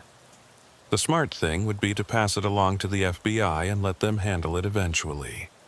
The safe thing would be to forget I ever heard it. But I kept thinking about those kids in room 4J, about how many more might be in that steel mill right now. I called Patricia Vance. She'd become something of an activist since the Chicago incident, using her medical knowledge to expose organ trafficking networks. She answered on the second ring. "Amos, are you okay?" I told her about Obadiah's call, about the Gary facility. She was quiet for a long moment. "We can't go to the FBI with this," she said finally. "Not yet. If there's a leak, if someone tips off this Dr. Blackwood, he'll disappear everyone and everything, just like Ezekiel tried to do. So what do? We get proof, photos, documents, something concrete that forces the FBI to act immediately. Patricia, I'm a truck driver, not a private investigator. You're a truck driver who saved 6 kids and exposed a multi-state trafficking ring. You're exactly who we need." I wanted to say no. Every rational part of my brain was screaming at me to stay away, to let someone else handle it. But I couldn't stop thinking about that 11-year-old girl on dialysis, about Michael Torres reuniting with his mother, about all the kids who might not get rescued if we waited for official channels. "When?" I asked. "Tonight. The longer we wait, the more chance they have to move operations." That evening, Patricia picked me up in a rented van. She'd brought equipment, cameras with night vision, a drone for aerial surveillance, bolt cutters, and disturbingly, a small medical kit just in case, doctor. Crenshaw was with her, looking nervous but determined. "You didn't have to come," I told him. "Yes, I did. I helped create this monster. I need to help destroy it." The drive to Gary took about an hour. The city had been dying for decades, ever since the steel industry collapsed and whole neighborhoods were abandoned. The perfect place to hide something horrible. The mill Obadiah had described was a massive complex of rusted buildings and broken windows, surrounded by a chain-link fence that had seen better days. From the outside, it looked completely abandoned. No lights, no vehicles, no signs of life. But Patricia's drone spotted something interesting. Fresh tire tracks leading to a loading dock on the north side, and what looked like new ventilation equipment on one of the roofs. "Someone's been here recently," she said, studying the drone footage on her tablet. We found a section of fence that had been cut and poorly repaired, slipped through, and made our way across the overgrown lot. The place felt wrong, the same way Ezekiel's building had felt wrong. Too quiet, too still, like it was holding its breath. The loading dock door was locked, but it was a cheap padlock that Patricia's bolt cutters handled easily. Inside was darkness so complete it seemed solid. We used our flashlights sparingly, not wanting to announce our presence. The first floor was genuinely abandoned. Rusted machinery, broken glass, graffiti from urban explorers. But Patricia found something the casual observer would miss. Fresh scratches on the floor near a service elevator, like something heavy had been dragged recently. The elevator itself was supposedly out of service, but when Crenshaw pried open the control panel, he found modern wiring hidden behind the old mechanisms. "This is still functional," he whispered. "Someone's maintaining it." We took the stairs instead, not trusting the elevator. The second floor was more of the same abandonment, but on the third floor, things changed. The dust patterns were wrong. Paths through the grime where people had walked recently. Some doors had new locks installed, and there was that smell again. Disinfectant trying to mask something organic. Patricia was documenting everything with her camera when we heard it. Voices coming from somewhere above. We froze, listening. It was muffled, but definitely human speech. Multiple people having a conversation. We crept up to the fourth floor, where the voices were clearer. Light was coming from under one door at the end of the hall. As we got closer, we could make out words. "Schedule for tomorrow. 3 procedures, all high-priority clients." "Do we have the necessary inventory?" 2 confirmed. Still waiting on the third. "The courier should arrive tonight. Make sure receiving is ready." Courier. Arriving tonight. They were expecting someone. Patricia looked at me, her face pale in the dim light. We had to make a decision. Document what we could and leave, or try to see what was behind that door. Before we could decide, we heard footsteps on the stairs below us. Multiple sets, climbing fast. Someone else was arriving, and we were trapped on the 4th floor with nowhere to hide. Crenshaw grabbed my arm and pointed to a door marked Maintenance. It was unlocked, and we slipped inside just as the footsteps reached our floor. The room was full of old cleaning supplies and equipment, with barely enough space for the 3 of us to crouch behind a large industrial sink. Through a crack in the door, we watched as 4 people walked past. 3 were wearing medical scrubs and surgical masks. The 4th was in street clothes, and I recognized him immediately from the trials I'd been watching on the news. It was Dr. Kenneth Reeves, the pharmaceutical executive who'd been indicted in Ezekiel's case. He was out on bail, awaiting trial, and supposedly under house arrest with an ankle monitor. Yet here he was, walking into what was clearly another organ trafficking facility. "We need to get out," Patricia whispered. "Now we have proof. Reeves being here violates his bail conditions. The FBI will have to act. But as we started to leave our hiding spot, we heard something that stopped us cold. A child crying. Not from the room where the voices were, but from somewhere else on the floor. Young. Scared, in pain. I looked at Patricia and Crenshaw. We all knew what the smart move was. We had evidence. We could leave, call the FBI, and have this place raided within hours. But hours might be too late for that child. We can't leave them, I said. Amos, we don't know how many people are here. We don't know if they're armed. We don't... Another cry, weaker this time. Then a man's voice, harsh and annoyed. Increase the sedation. We can't have it making noise when the clients arrive. Clients. Arriving tonight. This wasn't just an organ harvesting facility. This was a showroom. They were bringing buyers here to select their inventory in person. How many do you think we have? Another voice asked. 6 units ready for viewing. 3 pediatric, 3 adult. The Blackwood Special Selection. Dr. Simon Blackwood, the surgeon. He was here, and he had 6 people ready to be parted out to the highest bidder. We couldn't wait for the FBI. By the time they arrived, those 6 people might be gone, disappeared into the network's transportation system, never to be seen again. We had to do something now. But what could 3 people do against an unknown number of criminals in a building we didn't know, with no weapons and no backup? That's when Crenshaw surprised me. I have an idea, he whispered, but it's dangerous, and it might get us all killed. Let's hear it, I said. Every medical facility, even an illegal one, has to have certain safety protocols. Oxygen tanks, anesthesia, volatile chemicals. If we can find their storage area and create a controlled leak, the fumes would force an evacuation. They'd have to get everyone out. Including the victims, Patricia added, understanding immediately. Exactly. And in the chaos, we call 911, report a chemical leak at this address. Hazmat teams, fire department, police, everyone would respond. The criminals couldn't stop that many witnesses. It was insane. It was dangerous. It could go wrong in 1,000 different ways, but it was better than doing nothing.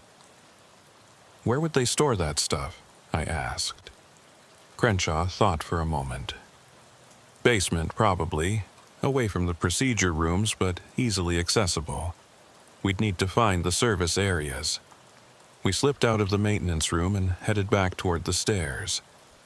The voices from the lit room continued, discussing preparations for the client's arrival. We had maybe an hour before this place became a lot more crowded. The basement was a maze of rusted pipes and abandoned machinery, but Crenshaw knew what to look for. We found the storage area behind a door marked with hazmat symbols, new ones, recently applied. Inside were tanks of oxygen, nitrous oxide, and various anesthetic gases, all properly labeled and organized. This wasn't some amateur operation.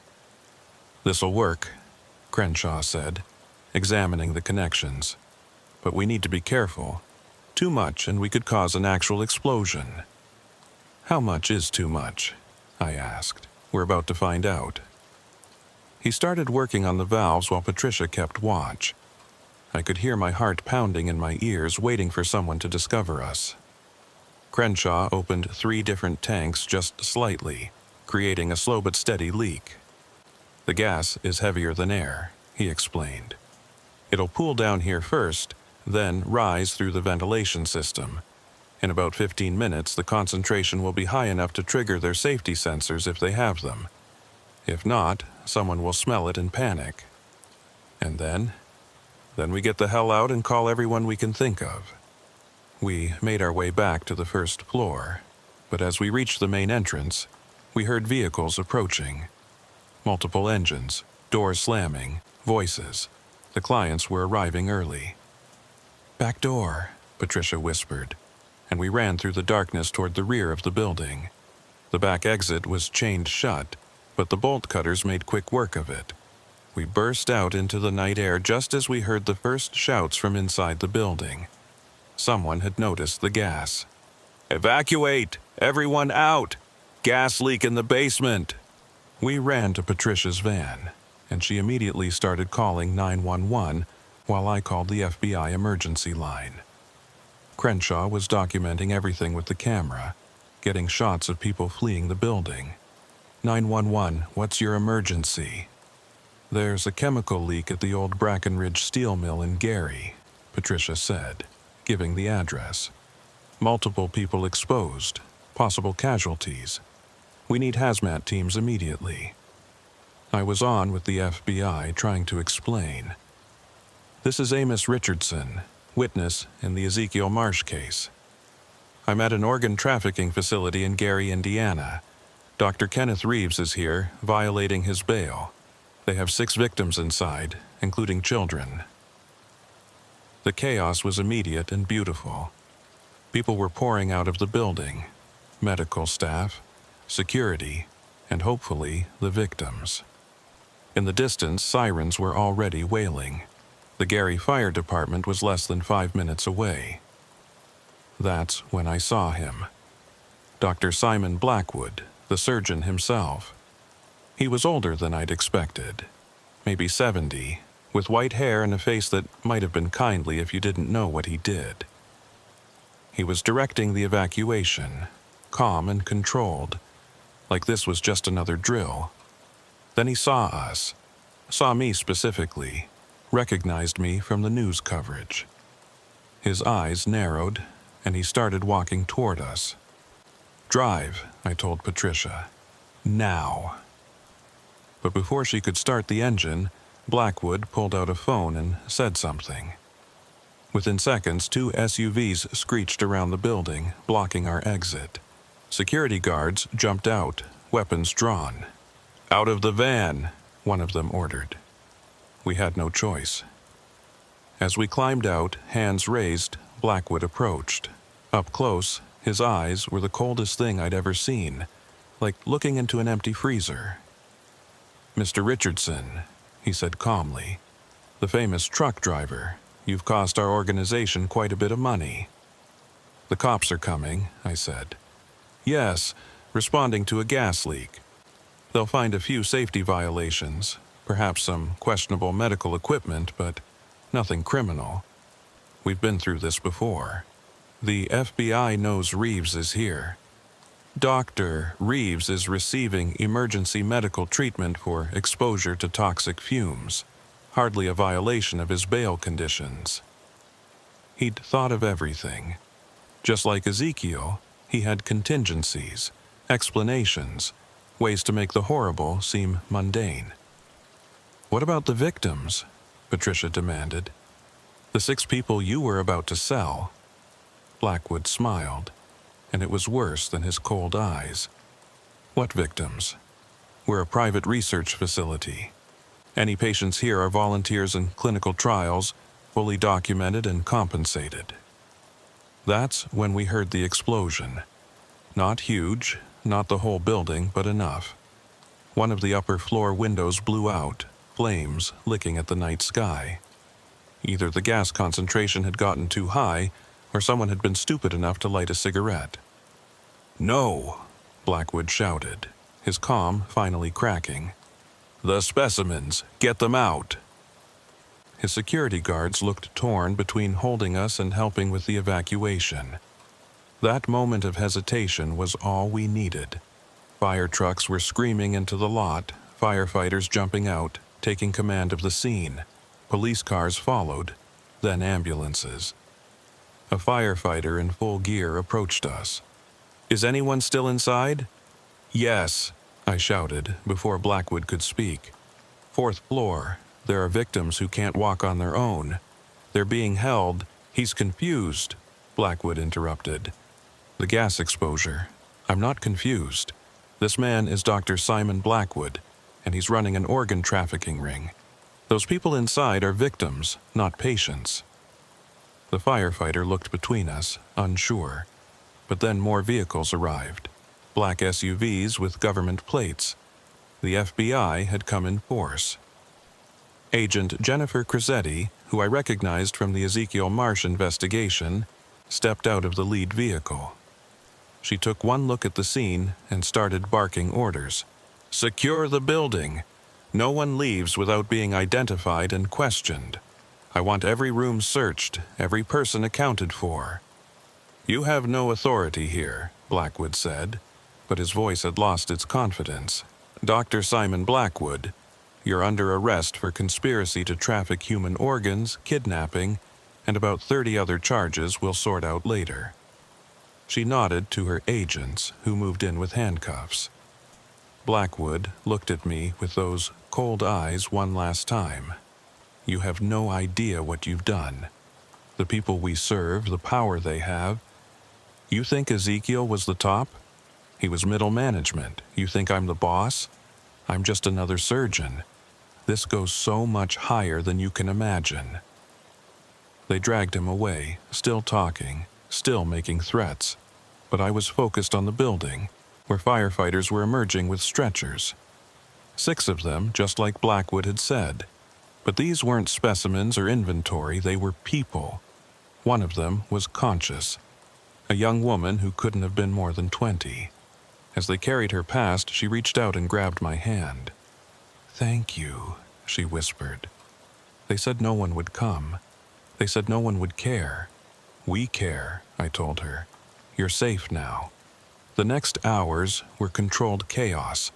The building was searched top to bottom, revealing a fully functional operating theater, holding cells, and enough evidence to put everyone involved away for life.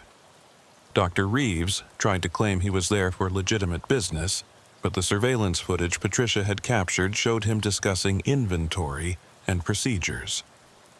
17 people were arrested that night, including 3 doctors, 5 nurses, and various support staff.